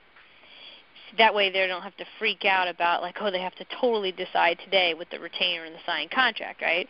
And that gives you a good idea of how serious they are. And they might think, well, I'm still going to look around and blah, blah, blah, blah, blah. And then it's like, well, then what do? Then do you offer them something else okay, for brilliant. free? Or like, so let's go back. You know, so there's some things you don't know the answer to yet, and that's part of the problem. First of all, at the beginning, earlier on, you want to ask how soon they want to make this decision. Oh, okay. Mm-hmm. Because you're getting all the way to the close, and you don't know. And we're going to look at a lot of people, and you're our first, which is always the worst, you know, because then they feel like okay, but that's cool. So, but how soon are you going to make this decision? I mean, do you want to make it this week? Do you want to make it next week? Do you want to make it next month? When are you looking to actually have decided which photographer you're going to use? Well, I don't know. As soon as we see and we know, we'll just know when we know. They do that too. It's like, you know, I mean, have you specifically asked this question though? I have sometimes, and well, here's the thing. So people have set up appointments with me, and then somehow they're meeting some other photographer. And then when you confirm their appointment, it's like a week later or whatever. Or you confirm in a couple days, and it's already like a week since they had called you. Oh, we already chose a photographer. So okay, so I'm telling you, this is one of the most important questions you could ask. Right. And you probably want to do it while you're setting the appointment. How soon are you looking to hire a photographer? And I know that they're not going to answer. They don't know the answer. That's why they don't give it to you straight. So that's why you got to dig. You got to know what you need to know. Because if they weren't going to make this decision like this week, like as soon as we find the guy or gal we like, we're doing it. Like, what's the date of your wedding? I need to see if it's available. How soon are you looking to make this decision and put this behind you? Because I need to know. And if they go, I don't know, that's okay, that's fine. People tell me that shit all the time. I don't know. Great. If you did know, what would it be? Are we talking, because people are like, I go, how much, whatever, and they're like, I don't know. And I'm like, all right, is it $1 million or $1? You know, is it 6 months or 6 minutes? Give me an idea. Do you need to know in the next hour, or do you need to know in 1,000,000 years? Oh, closer to an hour. Great. Is it closer to a week? Well, it's actually closer to like 3 weeks. We need to decide before the end of the month. Aha! You got to decide before the end of the month. Awesome. So you got to dig for it. They're not going to want to answer your questions. Right, They've like got they don't their want to agenda. answer their budget either. Here's the thing: what are you trying to find out what their budget is? Well, I don't know. And then you have to do the thing. Yeah, is it $1 or $10,000? Is it $500? You have to do that and that to get it right because they don't know. They do. Well, know. Let me tell you what we did. But they don't know because here's the deal. I didn't know. I had no idea what photography was going to cost. None. So I mean, because we were going to do photography, I'm like, I'm not sure is it going to be $5,000 or $50,000. I mean, there's no way I'm paying $50,000. Is it $500? I'm like, gosh, I would love to get it for like $1,000. I don't know how we get it for $1,000. We started looking out there and we looked at photographers and we saw the one we wanted to hire was like $6,500, $5,500 or $6,500, and we were so close to buying them, so close. But it was just, and we weren't paying for the wedding. Robin's dad was, but we had a certain budget overall. And we were like, gosh, that seems like an awful lot. And we wanted, and we looked at other stuff, and the cheaper stuff was like, and it was really, we were so close. And we tried, and the guy stopped dealing with, like, he ended up cutting us off. He's like, he wouldn't give us the deal. And we ended up getting a fabulous photographer for next to nothing because we set the outcome. So your client's going to continue to be a pain in the ass because they're trying to decide. I get it. I'm a pain in the ass client. But here's the thing: you just, I'll tell you the question that would have worked with me for photography is: do you have any idea about what a wedding photographer costs? Because if you'd asked me that question, I'd have been like, I don't have any idea. And then you would have said, okay, this guy's lying, right? So you'd say, well, do you think it costs $100 or $10,000? Like, well, it probably costs more than $100. It's probably at least $1,000 or $2,000. Am I right? I mean, I don't know. I mean, I would think $10,000 is way too much. There's no way we're going to spend $10,000. You're like, okay, now you get clarity. You see whether or not I'm full of stuff, Okay. And just ask. And they may, and so it's okay. You understand how to do this to a certain extent. But okay, so you were saying that you're trying to close the deal, right? Right. Before you leave, you want them to leave some sort of deposit because then at least they're somewhat serious. Okay. They walk out so the door. So before we get there, hold on a second. Yeah. Okay. Give me the deal. Hold on. I'll let you finish. If they walk out the door, 9 times out of 10, they're gone these days because another photographer is going to pressure them and give them the deal. Sign now. We'll give you blah, blah, blah. But that's what's happening. So here's how you do it. So here's how you do that. It's your schedule. You have to be more selective. You position yourself as being in high demand, and you only take 2 a month. And so that's it. This is about your time. And you're in high demand, and you need to know right away because on average, you won't do more than 20 weddings a year. And so you're very specific about who you work with. And if you want something, you have to give me a deposit and lock it down. That's just a must. Okay. If it feels like it's a fit, and now you can go ahead and I give you 24 hours, 72 hours, whatever your whole deal is, you now get to test it about when they can get their money back or blah, blah, blah, but it's locked down. You can, whatever your deal is, I don't know exactly, but here's the thing. If you're not sure that they're going to say yes by the time you get to the close, then you haven't mastered this process. Because I would say about 95% of the time that I get to the offer, I know whether or not they're going to say yes. Now we're just dickering about price potentially or whatever. Because I don't even make the offer unless I know they want it. Because I spend all my time in why. And so when I meet with, if I were you, the most important thing for you, I've got a friend of mine's a wedding photographer who hired us, and she said she finally got this. She closed like 3 or 4 deals in a row, and she was thrilled because they were at like $5,000 a pop or something like that. And she'd been having some trouble closing deals. You know what got it for her? Rapport. All she did was stay in rapport. She stayed in high. So the entire time she was asking questions and aligning with them, she modeled and matched and mirrored their physiology, their tone of voice, the pattern of their language, and just connected with them. Connection, connection, connection. And then they got clear about what they didn't want and about what they did want and how that would make them feel. So when you get into the why portion here of asking them questions, it's not about the money. And it's not about anything else except what they want. So you just need to ask questions about what do they want? What do you not want? What would you be really disappointed in?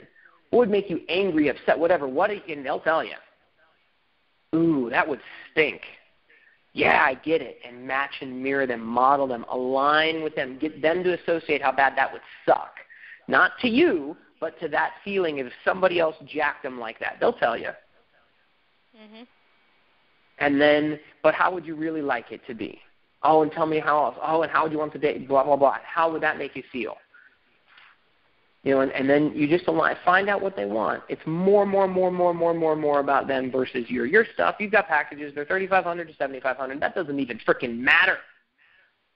What you offer has nothing to do with that. Your packages could be freaking any price. It is all about them and what they want.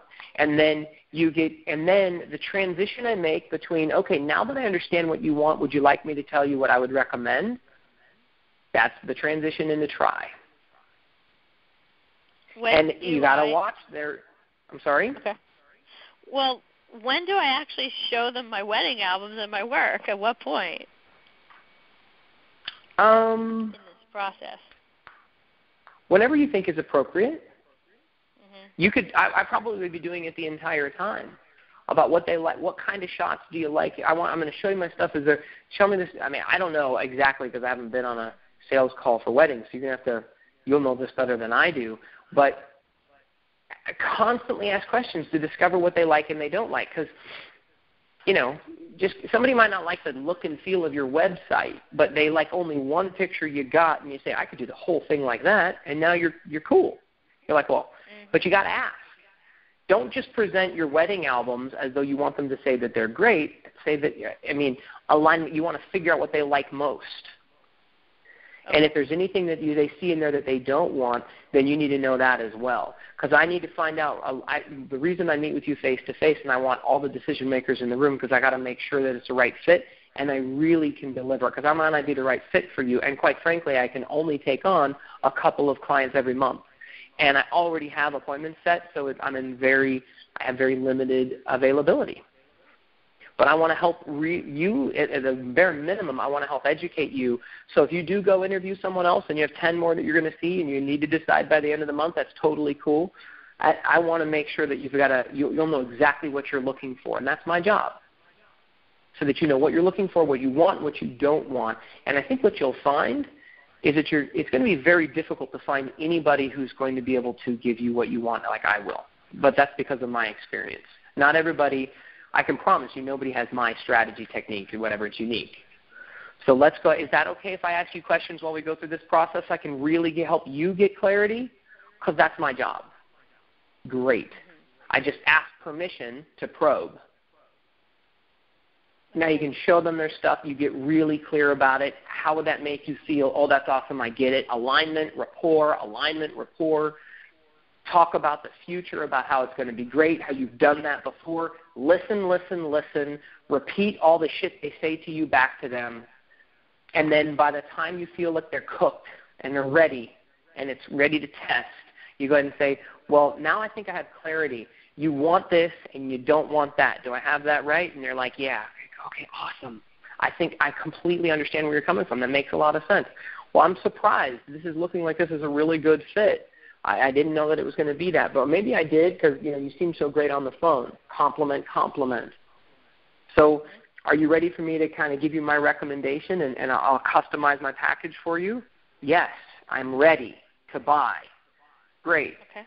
And I understand you're not making this decision by the end of the month, but is it okay if I try to package something and like give you a deal and or whatever and I could, because I would actually, I'm more in line with you now and I think I could really deliver what you're talking about.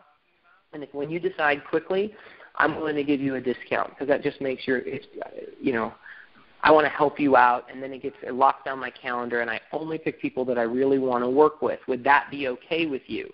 Test close. I mean, would you like me to offer you a discount? Because my discounts come when you act quickly and you set an appointment with me. I lock it down and it's done. But it's totally up to you. I mean, I can give you my prices, or I can give you my prices and the package and the extra stuff I'm going to do for you, and because I like you and because I only pick a few clients, and oftentimes I do these appointments and I don't even make the offer. So it's really up to you. Which would you prefer? They're like, oh, no, give it to me. They just said, please give it to me. You're like, okay, cool. Mm-hmm. Okay. So now, and then you go ahead and you give your packages, A, B, and C, small, medium, and large. And you go, well, you know what? Here's my largest package. Like, I've done packages for $10,000. I did a $7,500 job, did this extra work. It was phenomenal. We did all of this, blah, blah, blah. And now I know they're only let's say that you know that they're only a $3,500 budget. But I say, I'm just telling you what I have to offer, so maybe I'm wrong because I have other packages. You might be more interested in this one. I don't think so based on what you said, but I'm telling you that it's available. That's my highest package. And you're watching their body language to see whether or not they like it. And you're like, okay, so great. So my second, any questions about that? Okay, you have clarity about what that is? Cool. My second package is my, and by the way, I sell that package now for $7,500, but that comes with everything. So that's the everything package. I don't think that's for you, but now you know that it's available. Okay, cool. So, by the way, what did you like most about that package? See, there's pauses there. And I'm all done with it, but now I'm probing. You're like, well, gosh, I really liked it. I didn't know that you would do that. You're like, oh, okay, cool. This is one of the bonuses you could throw in if you can figure out how to make it free or whatever. Okay. But you're finding out your test closing again. You're reading their body language. They're like, nothing. You're like, okay, cool. They don't want that at all. You were right. Now you're like, okay, so my medium package would be $5,500 or whatever. Blah, blah. And I don't even give prices first. I give the value of what they get. Blah, blah, blah, blah, blah, blah. I still think this might be a little bit, I would do this, and then I tell them so. So that's that. And then here's the one I'd recommend. And I give it to them. And I'm like, oh, no, no, and I build it up. And then I say, and here's what I'm going to do. If you guys decide to do this, like if you put down a deposit and it's only $250 to hold the spot, I'll let you hold it for like a couple of days or a week or whatever your choice is. I don't know what your choice is, Marie. And then, then here's what we'll do. I'm going to give you this bonus. I'm going to give you this bonus. You see this thing in the $10,000 package that you said you wanted? I'll throw that in as well. But that's only if you decide now, give me a deposit, whatever. And I'm willing to do that because I only pick, because I like you. Mm-hmm. And I understand that you wanted to go out and meet a few of these other people, so go meet with them. Because you asked that earlier. That's fine. You can go meet with them. Mm-hmm. But in order to save my spot, you have 72 hours. It's $250 deposit, And actually, let me ask you a question. If money weren't an issue, which of these would you prefer? Which of these three packages would you like if money were not an issue? Okay. Is this the type of stuff you want, or am I wrong before I even give you the price? Because it just depends. You choose when you bring up the price as well. But on test closing, and you say, hey, the truth is I'm customizing this for you. Notice I have my packages all done, and I took stuff and I moved it around because I'm listening to what you want. That's my job. Okay. So I don't know. Is this helpful, Marie? Yes, I have to memorize all this. Yes. Uh-huh. So by the way, we've got this on the recording, so you can go back and listen to it because you've occupied this issue. But here's the deal. Your conversation is perfectly in line with Sandy, Irene, Athena, Kate, everybody. This is the same conversation. Yes, it is. And really? You all guys are all having the same thing? Okay. It's not about your stuff that you're selling. It has nothing to do with your thing. It has everything to do with what they want. So you're just asking questions, and it's simple. You're in why. Why do you want it? What's important to you? What's important to you not to have? How does that make you feel? Oh, yuck. What is it that you really want?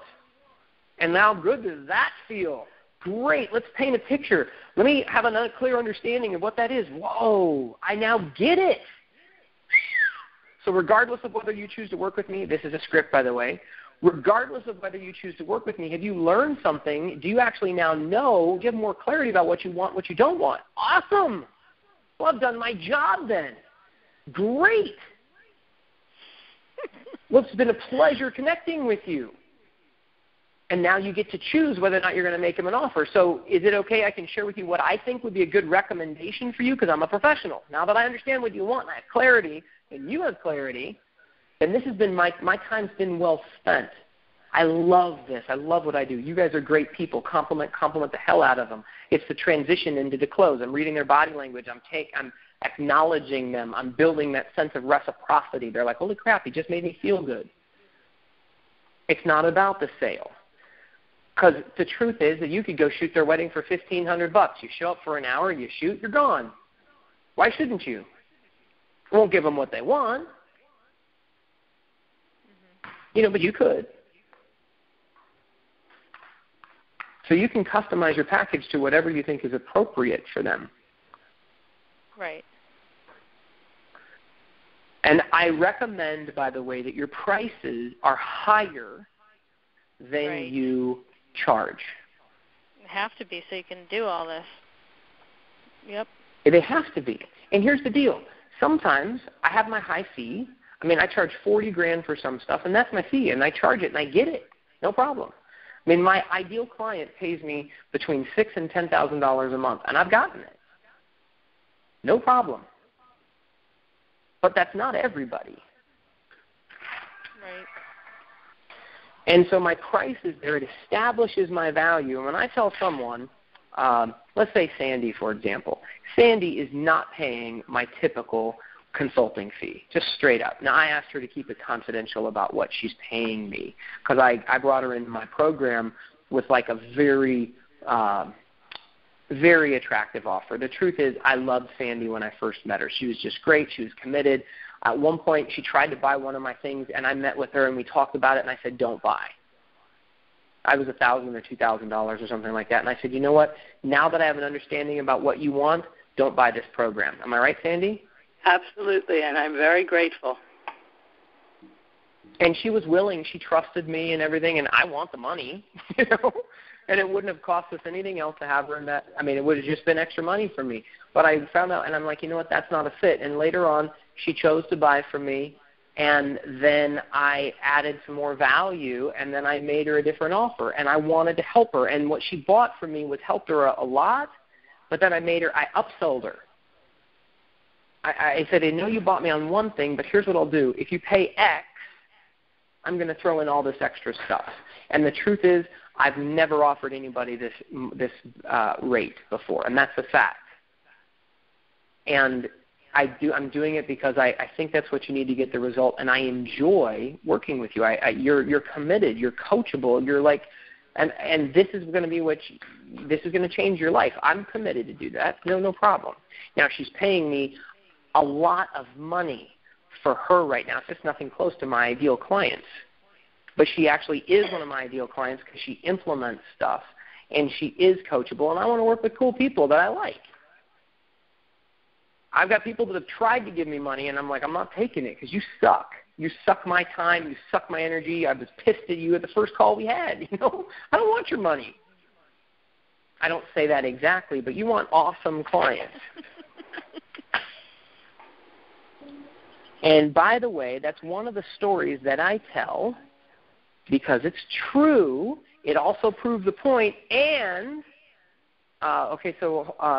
Marie, we're talking, and I've already told you that we're going to offer you some other stuff.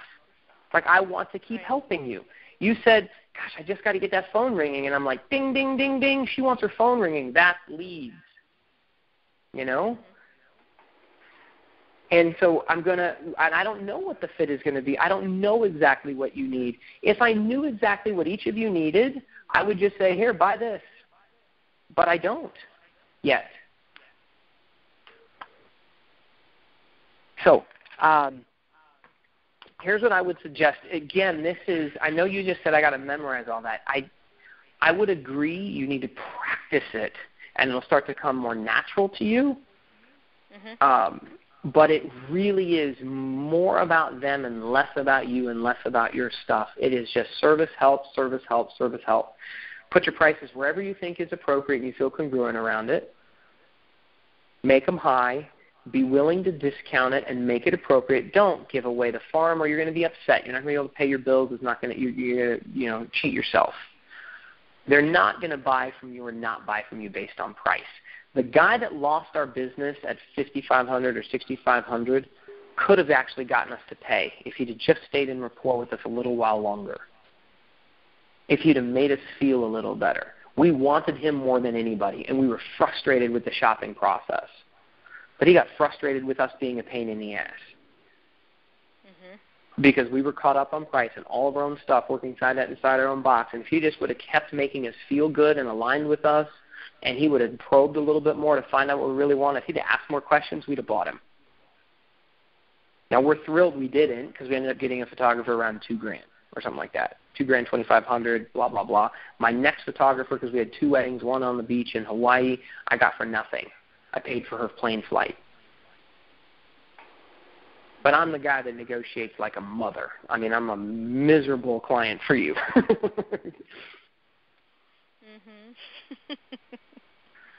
But I'm also an awesome client. Like, I'm the world's best and the world's worst client sometimes. But it doesn't really matter, you know.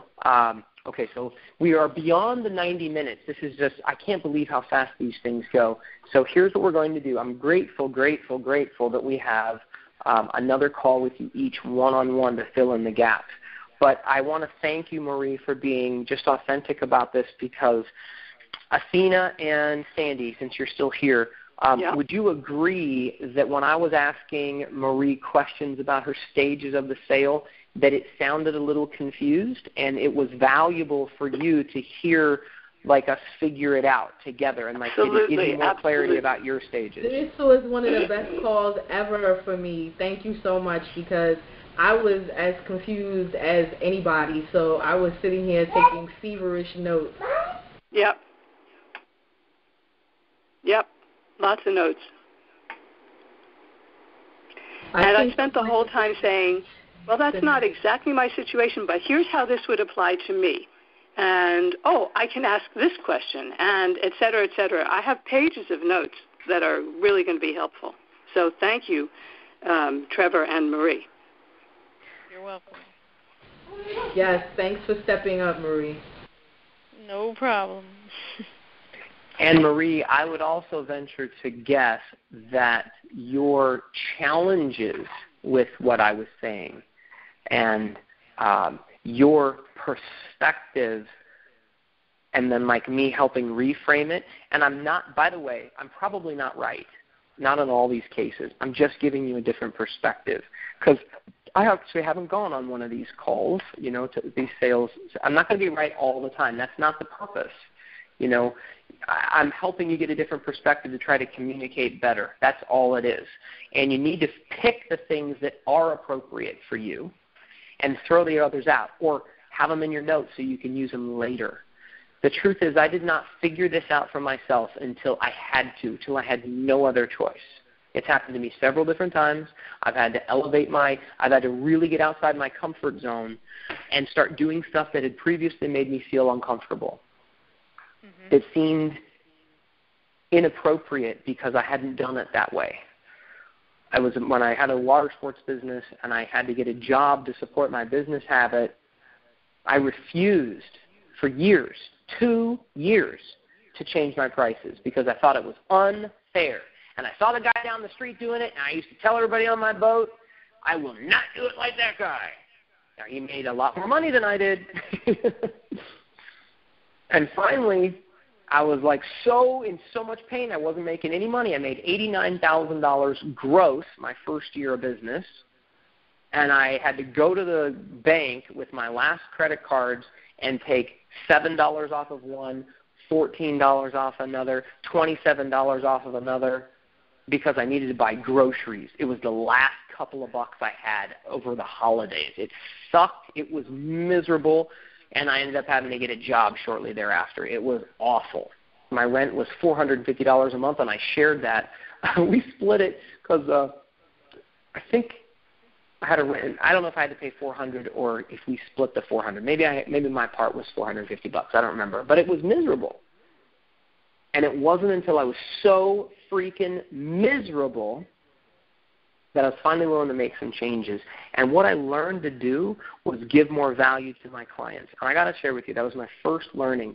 I learned to sell a T-shirt.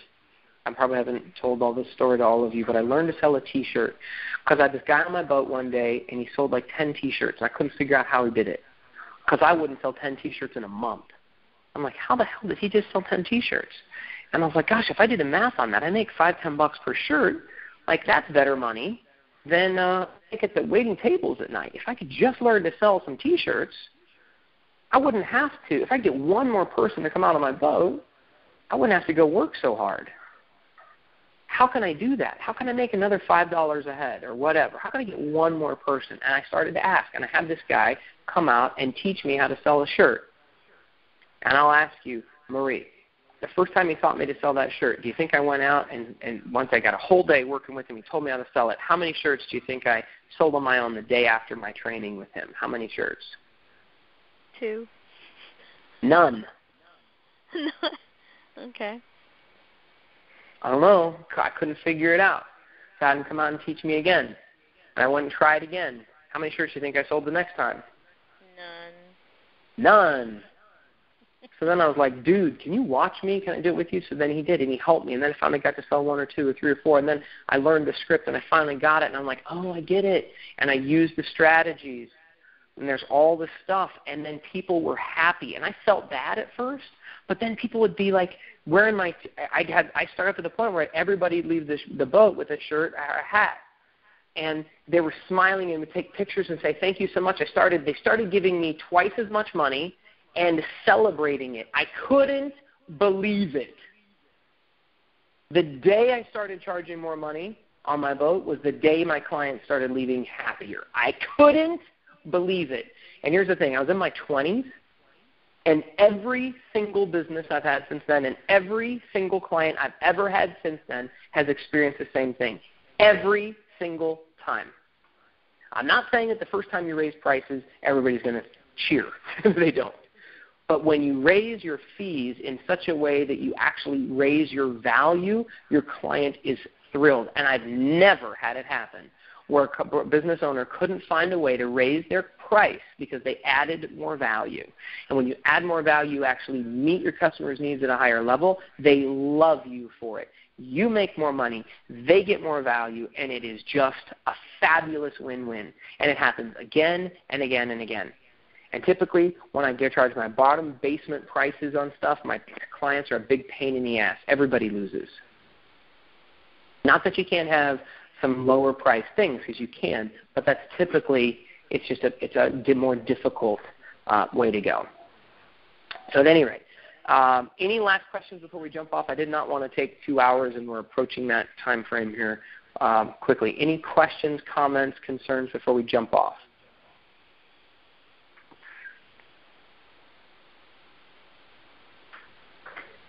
Okay, so homework for everyone is to have another conversation with a partner. Marie, before we hang up this call, I'll probably close the line in regards to Sandy. Can you and Marie connect with one another and do a call with each other? Would that be cool? I'd love to. Sandy? Okay. Great. So before we jump off the line, I'll let you guys connect. I'll just stop the recording, though, so don't do it yet, so that you guys can set an appointment. Now, Marie, you're going to go out and make a call. You're going to make a sale tomorrow, right? You're meeting someone face-to-face? Yes. Okay. So here's my suggestion to you. Print out a checklist. This high, why, try, buy, put it on there. Print something out on the computer, on a piece of paper, and use it. Take any of the stuff that actually, don't try to do it all. You know, you can listen to this recording again if you want to, but it was an hour and 15 minutes long, or an hour and 45 minutes long. So, you know, right. you know, it might just be too overwhelming, but just close your eyes, take a deep breath, take the stuff that made the most sense to you and where you would put those questions. You know, we have decision maker, we have the price, there's stuff like that. Write a couple of questions down in these segments. And you only need a few of them. And put a little space next to it so that you can check it off. And make sure you just cover all those questions. We call them benchmark questions. And I gave you some like decision maker. And regardless of whether we choose to work together, are you, do you have more clarity about what you want, what you don't want? Because your packages almost doesn't matter what you're selling. Because at that point, you can go ahead and say, great, now let's see what we can do to make it work. And Sandy's a good example. I totally customized the package for her because I really wanted to work with her. I wouldn't recommend that you give everybody a lower fee than you've ever charged anyone, or you'll go broke. That's not the game, you know. So, Marie, I just feel like I have to ask you one more question before we jump off. What would really help you? What's something else that would help you? What's a gap right now that's holding me back between nailing tomorrow's call? The time to implement it, I guess. I feel like I need to listen to this and take more notes. And I mean, I don't know. There's 4 things you can tell me. What if I don't have enough time to listen to this all over again? I have a hard time remembering stuff. I mean, I love what you said, but I'm going, oh, what did he say? You know, so that's some of it. Okay. So here's what I'll do. This is available on a replay line, so you can call back and listen to this. I'll also give you the download link. I'll email it to you directly so you can listen to it. Let me see. Playback number. This is the playback number. Can you see that on your screen? Yep. Uh-huh. So that's the playback number and the meeting ID. You can call that back immediately and have it. And what I'll do is I'll email you the link. Let me go ahead and just because my assistant will put this up tomorrow. Marie, what is your email? Marie@mariepuff.com. Got it. I will email you the link to tonight's call. So you can download that immediately. Okay, I'll do that when we get off the line. It'll take a couple of minutes. Thank you. So that you've got it. You're welcome.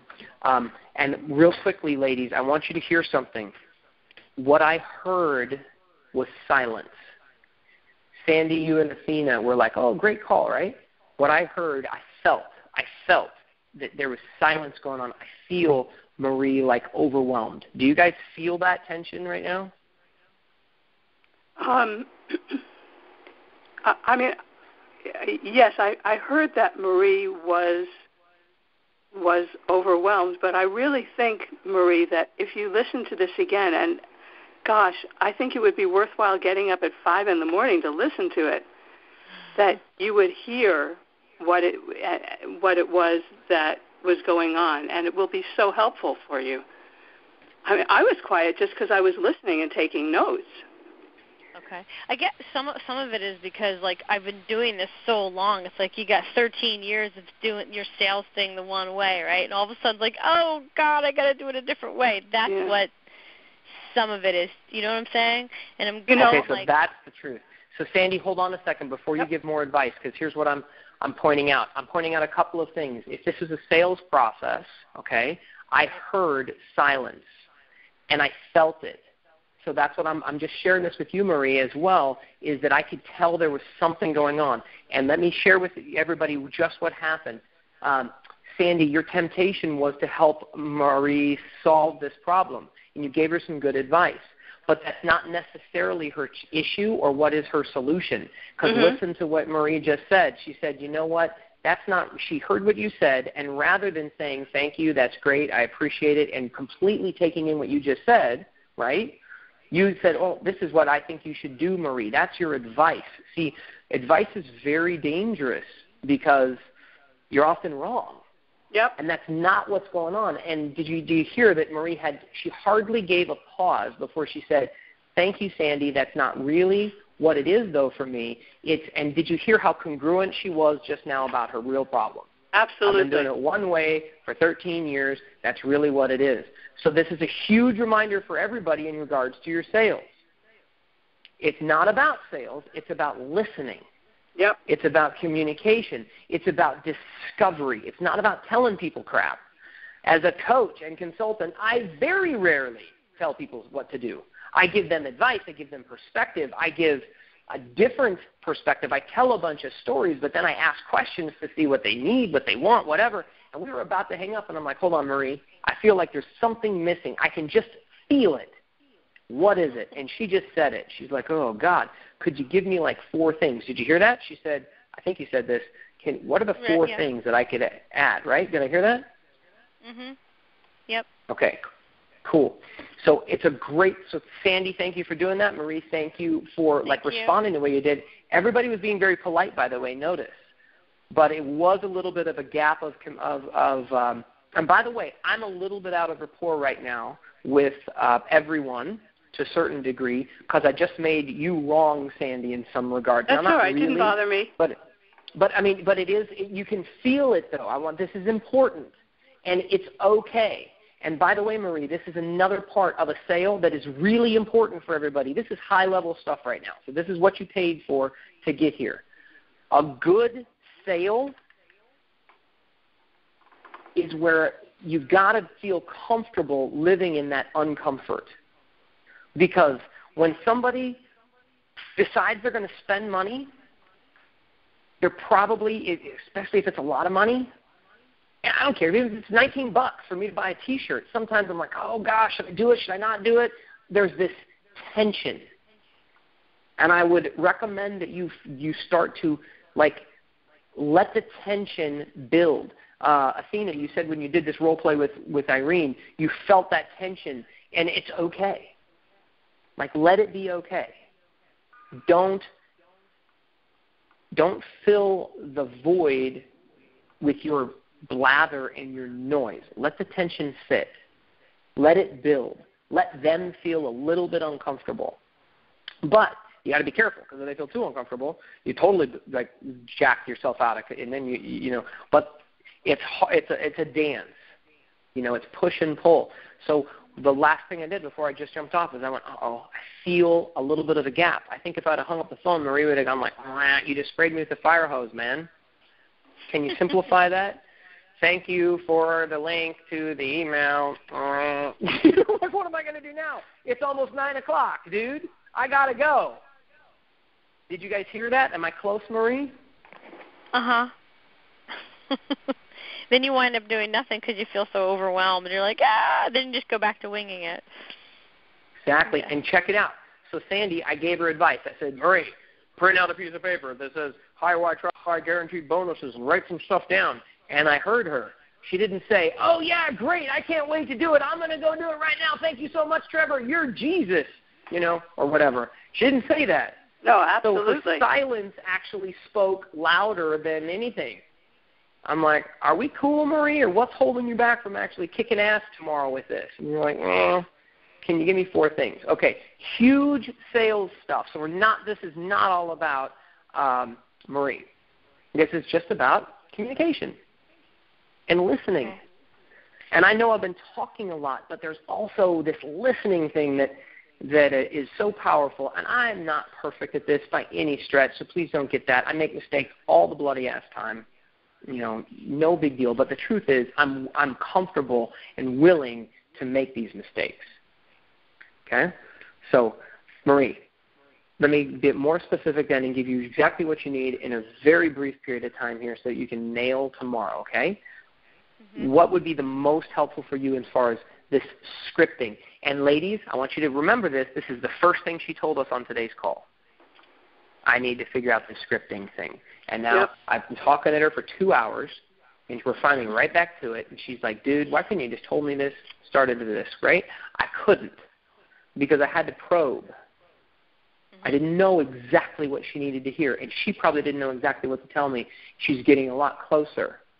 So, Marie, what would be the most helpful right now to figure out the scripting piece for you? And I want to just help. I'll give you the advice, and I'm not going to beat around the bush. I'll just give you some language. I think you said, well, one would be rapport, and the other one's finding out what they want. Yes. And okay. What they don't want. So then, and what they don't want. So then write this down right now. I don't care if you take a notepad and just bring it out and you write these questions out in a pen. It's totally fine. You could just put, you can put hi if you like it. You can put the word rapport, or you could put make a friend, something. Okay. But like circle it. See, I put hi because it's simple and it rhymed. Hi, why, try, buy, But you could put rapport, and remember to do that the whole time. So that's one, and it's so simple and so powerful. And you can do this. This takes no homework, and you don't have to listen to the call, okay? Totally easy. Mm-hmm. Now, rapport means move like them, talk like them, breathe like them, see it from their perspective. Align with them. Don't make them wrong. Just when they're speaking, you cross your legs like them, you move your posture like them, you do everything like them. Laugh like them, angle your head like them. I'm saying everything. If they say something, repeat it. Use that word, that same language pattern themselves. Does that make sense? Yes. And don't stop. I'll do it from the moment you see them to the moment you leave. It'll be so natural for you. At first it might feel a little uncomfortable. Stay with it. Have that be one of your things. Okay, so that was the first thing. Then the second thing was you said, what did you say about what they want and what they don't want, right? Right, find out what they want. So break down the sentence, what do you want? Because, ladies, listen, I'm using her language here instead of mine. I, why, try, buy, pain, frustration, concerns, challenges. Bullshit, that's not Marie. She's like, what do you want? And what do you not want? Or what is it that you don't want? Those are your sentences. That's totally pain and pleasure, baby. That's perfect. And think of this as being art, okay? You're an artist. So I just gave you paint. Green, yellow, blue, red, pink, whatever, and you pick it in the colors. You choose. You have the brush. Now you have a palette, which are the words on your page. What do you want? Like, I just really want, what do you want? And thank you. So, and repeat it back to them. Write down the word repeat, because that can remind, and you circle it somewhere on your page, whatever. This is the stuff you got to remember. Rapport, repeat. Okay, got it. And then you can just remember to keep going in there. When you're listening to them and whatever, just circle rapport, circle repeat. Go repeat what they say. So do I understand you correctly? That's one to maybe write down. Or if I understand you, I don't want to give you too much. So, okay, so one was, if I understand you correctly, and then you repeat what they said. Often you're wrong. Not because you repeated wrong, but because they didn't tell you the truth. Okay. Because they didn't know. So repeating is a big one, and it's not some sleazy technique. It's just a measure of your understanding. It gives you a chance to build rapport again. Okay, so you've got those two. This will be huge. This will, if you do rapport and you get really clear about these two sentences, what do you want? What is it you don't want? And you dig here, and you figure out how it's going to make them feel.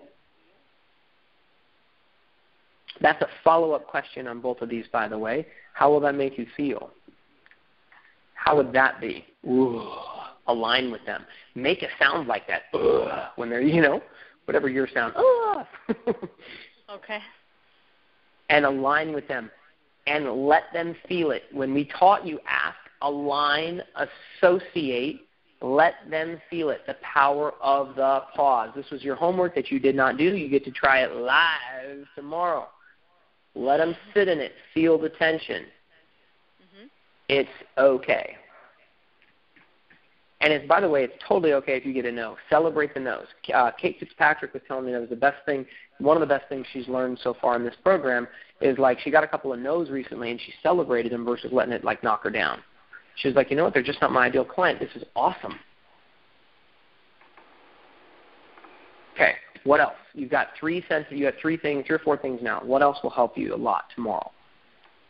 Okay, so then you talked about you want them to stay in the pain. Well, how would it be if you got pictures that you really didn't like and weren't very flattering? How would you feel about that? So you want me to do something like that, right? Yeah, but use their language, so yes. Okay. Because you don't want to manufacture something. That's you and I manufacturing language. So if they say that they don't want something, it may be that they don't want someone to boss them around. Who knows, Okay. And then am I supposed to say, well, how would that make you feel if someone was bossing you around? Am I supposed to actually say that? Use your language. So that's depending, that's my language, but it's more of the intention. So I grunt more. I nod, I grunt, I breathe like them, and I go, oh, yeah. I kind of make it fun and go, oh, I would never do that or whatever. I said, you don't have to worry about that. Okay. Woo-hoo-hoo. You just solved their problem. That is better. not it. Please enter your meeting ID followed by the pound or hash sign. Whoops. What just happened? Sorry about that. We don't do. Please re-enter your meeting ID followed by the pound or hash. I have to do that? Okay. I think that finished. So yeah, you just solved their problem. That's a no-no. Why? Yeah, sorry about that. My phone died, and I'm back on a different phone. Thank you. Why is No it bad problem. to do with that? Because you're not there to. Because when you are getting them to associate to their pain, you just alleviated the tension. That's not your job. Okay. Not yet. Because if they tell you that they don't want something, first you align with them. Oh. Pause. And then you look at them and you see if they really associate. So, and if that happened, then how would that be? Well, we would be pissed. Oh, you'd be pissed. Ooh. Don't solve the problem yet. Let them feel how much that would piss them off and that you understand them. Think about this. I'm sorry, Marie, have you ever been in a relationship? Oh, yeah. Like a, okay, and you have a man and you tell him how you feel about something and he just tries to solve the problem. How does that make you feel? Right. I just want him to listen. Yeah. Mm-hmm. So stop being a man when you're selling somebody and start being a very sensitive, in-touch woman who just wants to allow them to vent. This is your chance to vent. Don't solve the problem when you're talking to them about how their life would be if they made a bad decision. You want them to feel that. That's the association part. You let them associate to how bad life would suck like that. Ooh.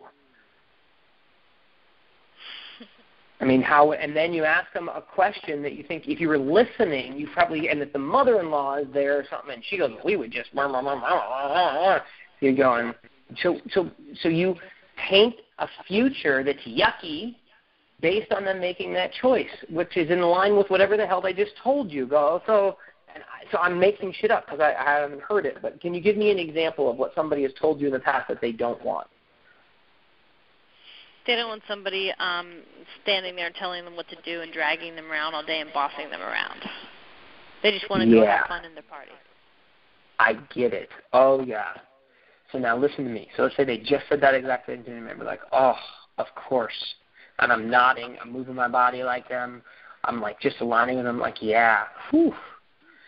And now I'm going to repeat back to them, and I'm going to watch their body language. I'm going to go, so somebody bossing you around, pulling you around, so that you're not even enjoying your own wedding, right? That would just, how'd that make you feel? Ugh, I won't tolerate that. Like, I totally agree. That is completely ridiculous. Boy, you and I are a lot alike. You and I are a lot alike. That would really piss me off, too. Yep. Is there anything else that like would be like your wedding photographer from hell? I mean, what are you worried about?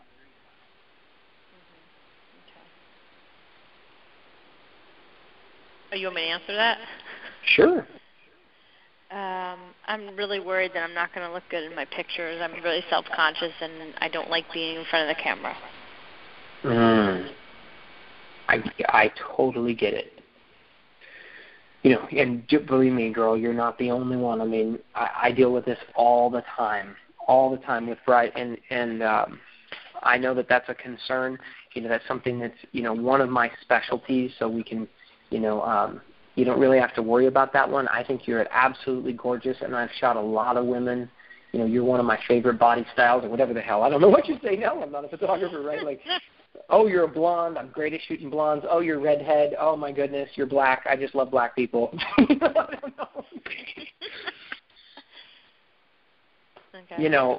It's okay to be their solution again, to say, I'm going to totally take care of you, girl. I feel like we are so in line. Use their language. Don't call them girl unless they like it. Right. I'm trying to tap into my Oprah-ness, and I don't even watch Oprah. I don't think I've ever seen a show, but I'm trying to tap into my soul. So that's what I mean. It's not about some silly technique you have to remember. It's just about listening. Okay.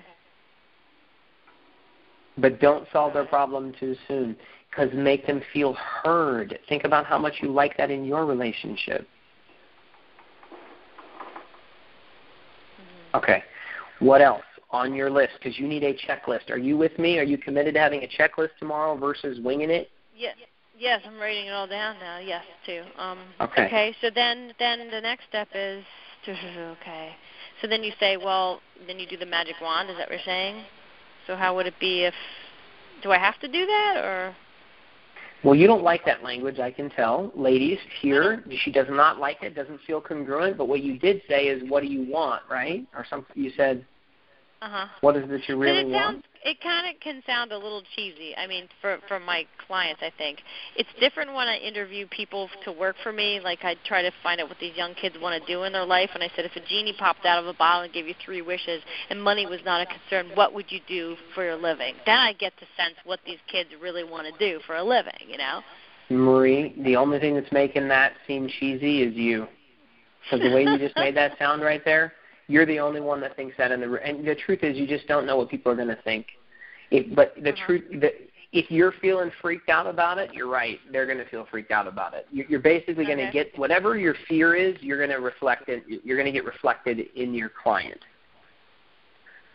Okay. Because we could take a little poll here. Athena, I haven't heard from you in a bit. Are you still here? Yes, sir. When you just heard that about the genie and the 3 magic wishes, did that sound cheesy, or did that seem like conversational and like an okay question for her to ask? I mean, it was okay for me. It didn't bother me one way or the other, the magic wand or the genie. And here's the thing. If you don't like it and it's cheesy and it's written down on your page, you can blame the page. You can say, I have to ask this question. It seems so silly. And you can just be authentic about it. So be authentic and say, like, I asked this question, but it is important. Like, and if you could rub the genie's belly and get 3 wishes, what would you wish most? And I know it's playful and it's maybe cheesy, but I really want to know, like, what is it for you? And just care about them. Don't be a cheese ball. But if you write it down, you can blame the piece of paper. Not you, the stupid piece of paper. Cool? And whether you use magic wand or the genie thing, I like the genie thing because it rolled off your tongue. It was cute. And I don't think it was cheesy. And even if they do, laugh at yourself. I think that's okay. You don't have to be all super professional. You can be a cheese ball if you're a cheese ball. Maybe you're not. I am. Okay. What's next? Or what else do you need about that? So you're saying, well, what am I asking them? What would their wedding photography look like? I'm not totally 100% sure what this magic wand is supposed to actually do here in the sales process. Okay, perfect. So let me give you an example. Athena. Yes, sir. Let's just do the magic wand real quick about your business, okay? Okay. So let's say that you could wave a magic wand and have it any way you wanted. And this is after, let's say after September. And you now have the business that you really want to have, okay?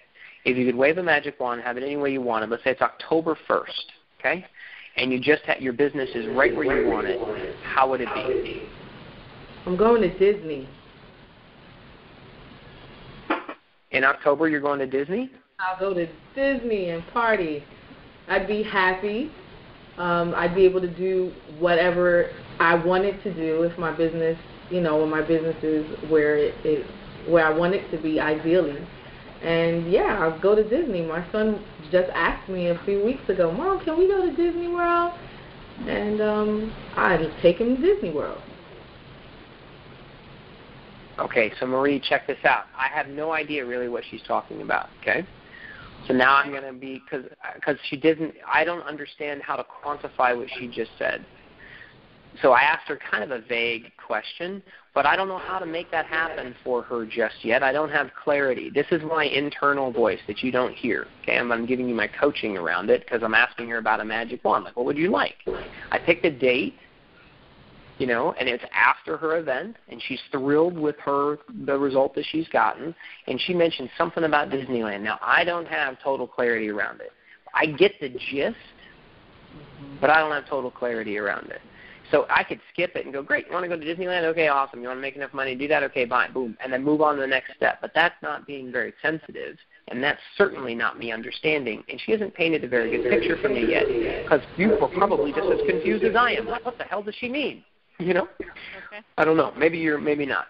But so I'm going to say, so Athena, okay, awesome. So if I understand what you're saying, you want your business to be doing so well that you can take like a celebration trip and take your son to Disneyland. Is that right?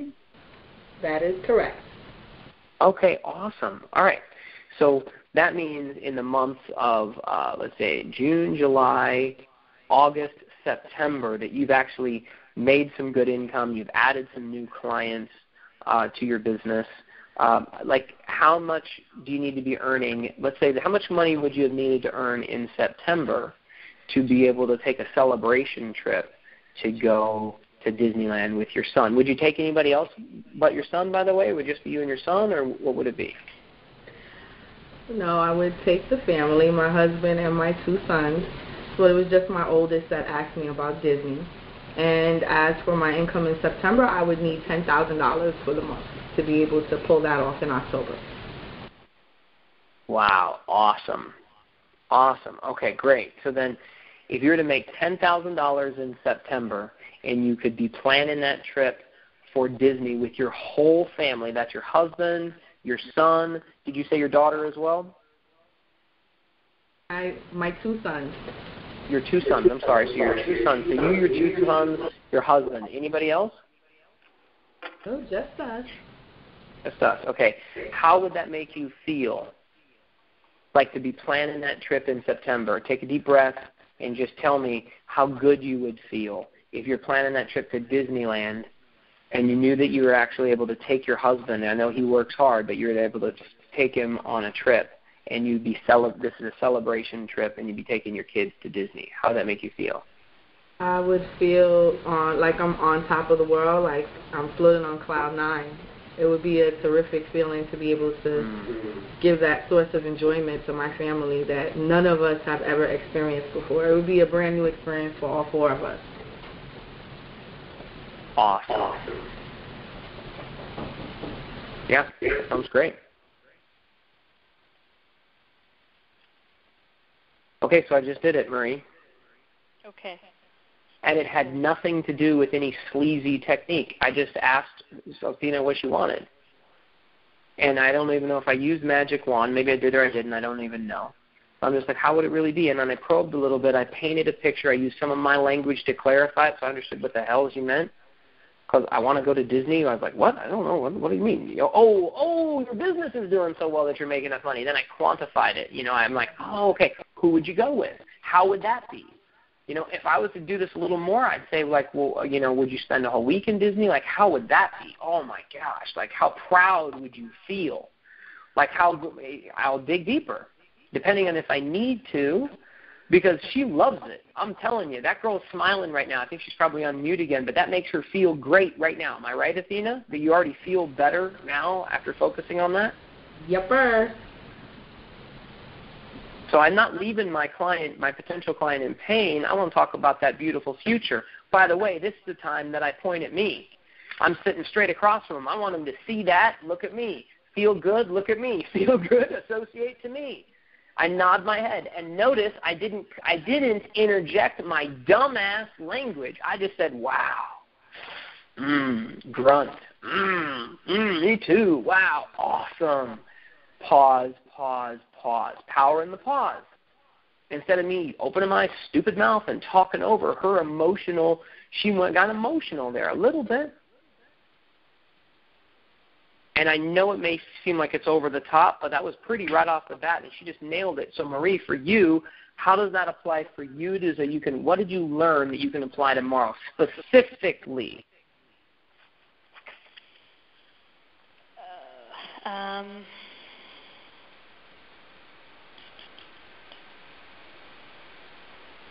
dear. That's where I'm having the trouble of like, okay, so do I have to ask them about how they envision their wedding photography to be? And I guess they go on and say they want it this way. And I'll go, well, that sounds great. I mean, I'm not so sure I'm getting this part about the magic wand. Okay. So the first, when you did rapport, and then you said, what do you want and what is it that you don't want, right? Right. Ask me the question about the pleasure. What do you want? Ask me that question.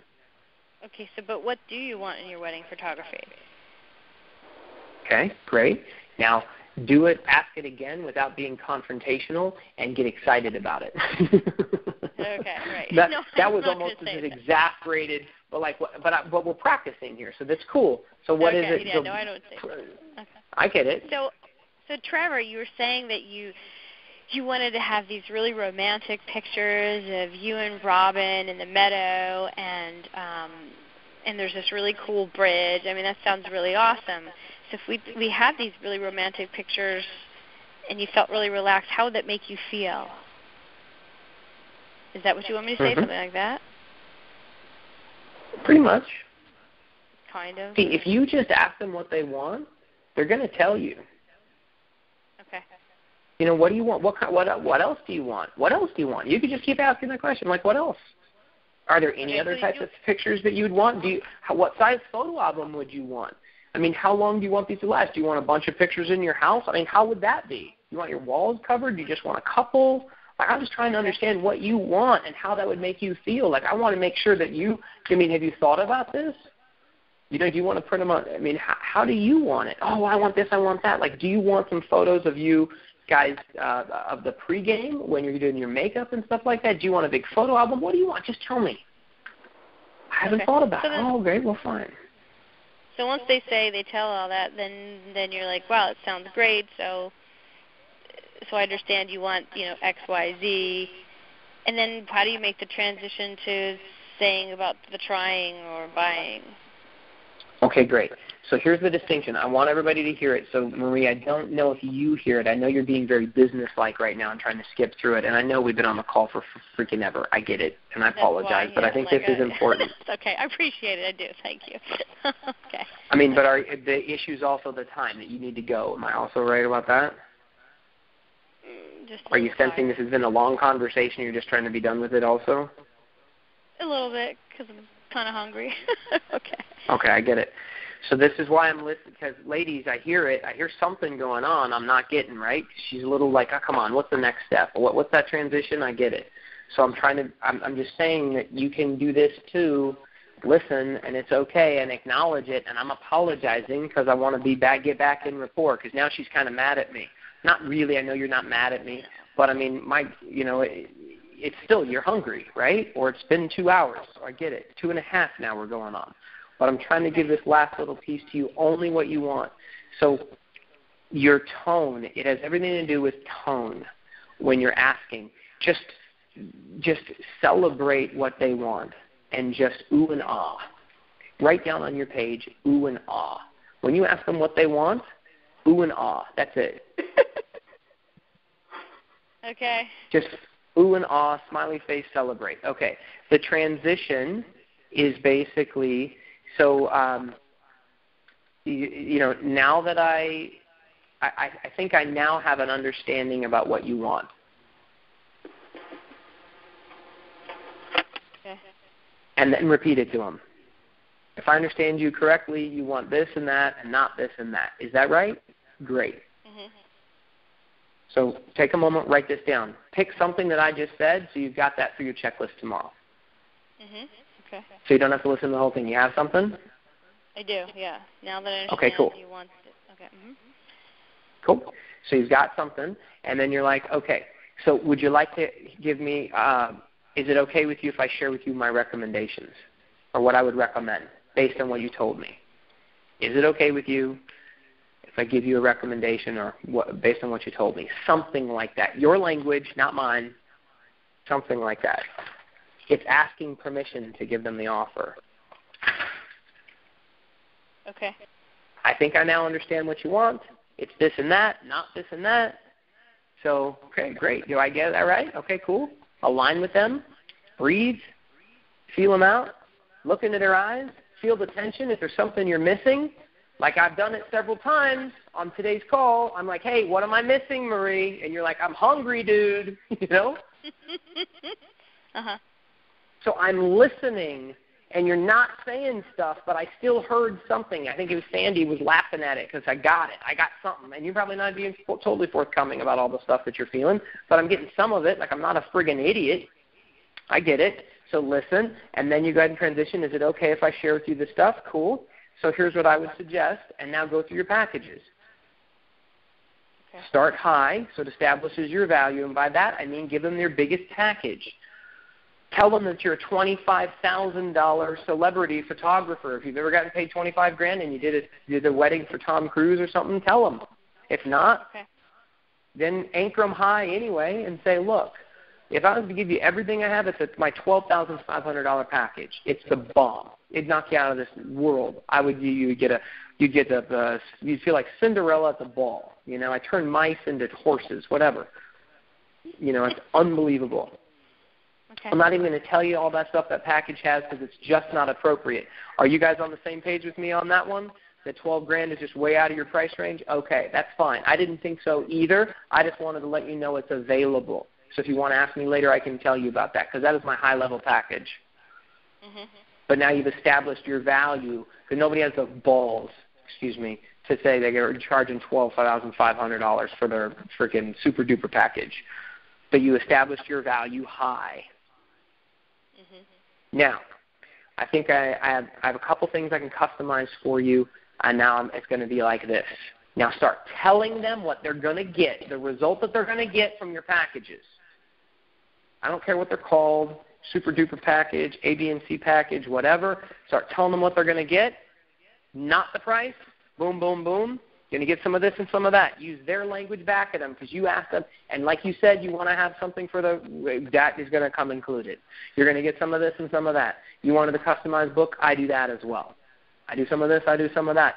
Now, I think that's what you're looking for. And by the way, I'm not going to boss you around. I'm going to show up on your time. We're going to get the pregame. You go through the stuff.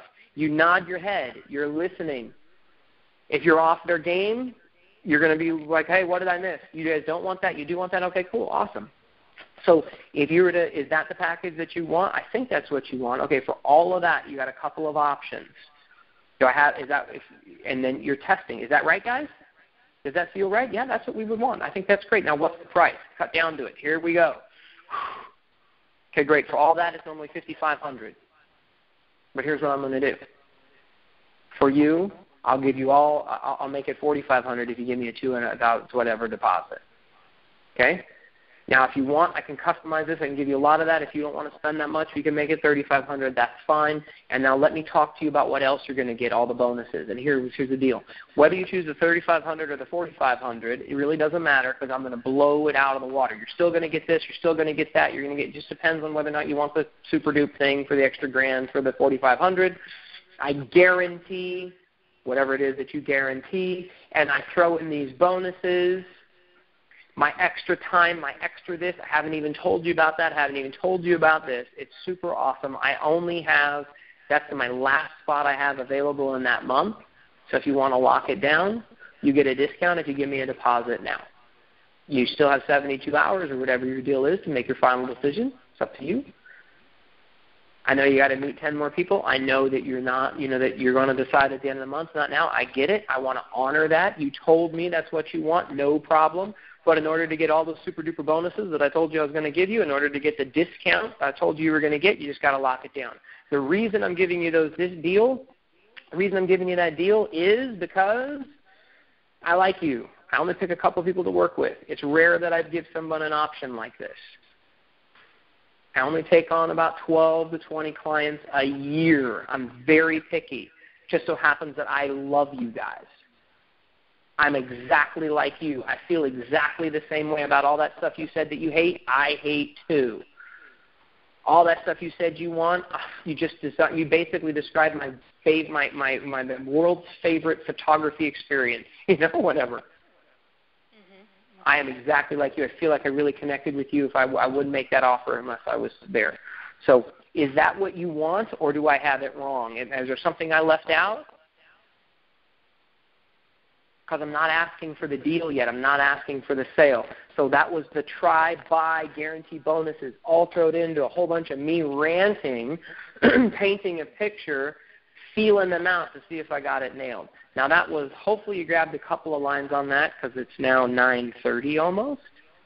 And I'm not going to do that one again because you're going to kill me. I wrote it all down. Okay. But is that helpful for your close? Yes, very. Mm-hmm. Okay, so that was 5 minutes worth of ranting, so make sure you get that down to 1 or 2 sentences that will prompt you to say some of that so you check it off. For me, it's the word guarantee and the word bonuses. It's that simple. And then I rant. And while they're making that decision, I don't say, so do you want my $3,500 package? Yes or no? When they get the price, I let them see the $5,500. Then I let it sit there a little bit. I talk about the value. Then I cut it to $45,000. Why the deal? Guarantee and bonuses. Future pace with how much awesomer stuff that they're going to get that they didn't even know about. How will that make you feel? A line. Repeat it. Now, did I get that right or wrong? Was there something I left out? Which do you think would be best for you if money were no object?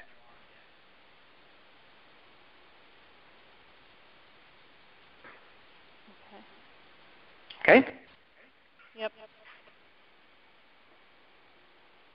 And as far as this last piece for everybody, this is going to be hardest for you, Marie, but also the easiest, okay, is finish this piece of paper. That's the only thing you got to do. Whether it's tonight or tomorrow, finish this piece of paper, hold it in front of you with a pen when you do your thing tomorrow, okay? And then I might not recommend, I know Sandy said listen to the call. You may not want to listen to the call again before you do your thing tomorrow. I would almost forget about it. Forget about everything we said today. Take a deep breath. Do it the way you've always done it. Just embrace the moment. Care about them at a much deeper level than you ever have. Become really curious, though. Serve. But rely on your checklist. Go to your checklist and just make sure you cover all the points. It doesn't have to be in order. These are paint. It's paint on your palette. Just make sure you cover them all. Doesn't have to be in sequence. It does not matter. But just do what your gut tells you. Blame the stupid piece of paper. And I'm telling you, I blame my stupid piece of paper all the time. I'm like, I'm sorry, I got to ask this question. I missed the question. But that's why I wrote it down, because I have a system that I use for everything. Let me ask you this question. How would it make you feel if you got jacked like that and somebody treated you like that? I just need to ask that question. I don't like to ask it, but it's on the NIM list. I'm sorry. And that's it. So throw it all out, because if you're overwhelmed tomorrow, you're going to be mad at me. Okay. Great. So don't go perform. Just go ask questions. Ask every question on your checklist and see how it goes. Last thing I would maybe last piece is raise your prices. $200. Okay. Mhm. Okay. $260. Pick some random number. They're $260. So if you have a $3,500 package, make it $3,760 or something. Okay. I'm just being random. Pick something. The only difference between $3,500 and $3,700 is $200 in your pocket. $200 is not. They're not going to say no to, and you just made more money. Got it. Okay. Okay. So thank you again for that. Sorry it went an extra hour, but okay, this is the last piece of sales for everybody. I was listening to what Marie needed. I wore her ass out, though. Careful, because I could have lost the sale if I go too long. But I heard that she was getting off overwhelmed, and she would have been overserved and actually mad at me, because tomorrow she would have gone and not had clarity. At least now she says she's got something written down on a piece of paper that she can take action on. And I know it took another hour, but at least you got it done with health, and everybody on the call got to win as well. No, I really appreciate. Thank you so much. Yeah, it was kind of overwhelming. I was getting nervous, and I'm like, oh my God. Yeah. So this feels better. Good. Really, really good. Okay, well, thank you, ladies. We're going to jump off this call. You're going to connect a quick appointment with Sandy. Do that, and I'm going to stop this recording. So, and last thing, I'm going to email everybody a link. It'll come to you very soon with when you want your appointment. It'll come sometime this week, okay? Okay, great. Thank you. You're welcome. And everybody's going to get their last one-on-one. Marie, you'll probably do this with Robin because I just spent so much time with you. I want you to make sure you can connect with Rob's too, or you'll poke me in the eye because you're like, I've had enough Trevor. Okay, either way. Thanks. Okay, you got it. Bye-bye.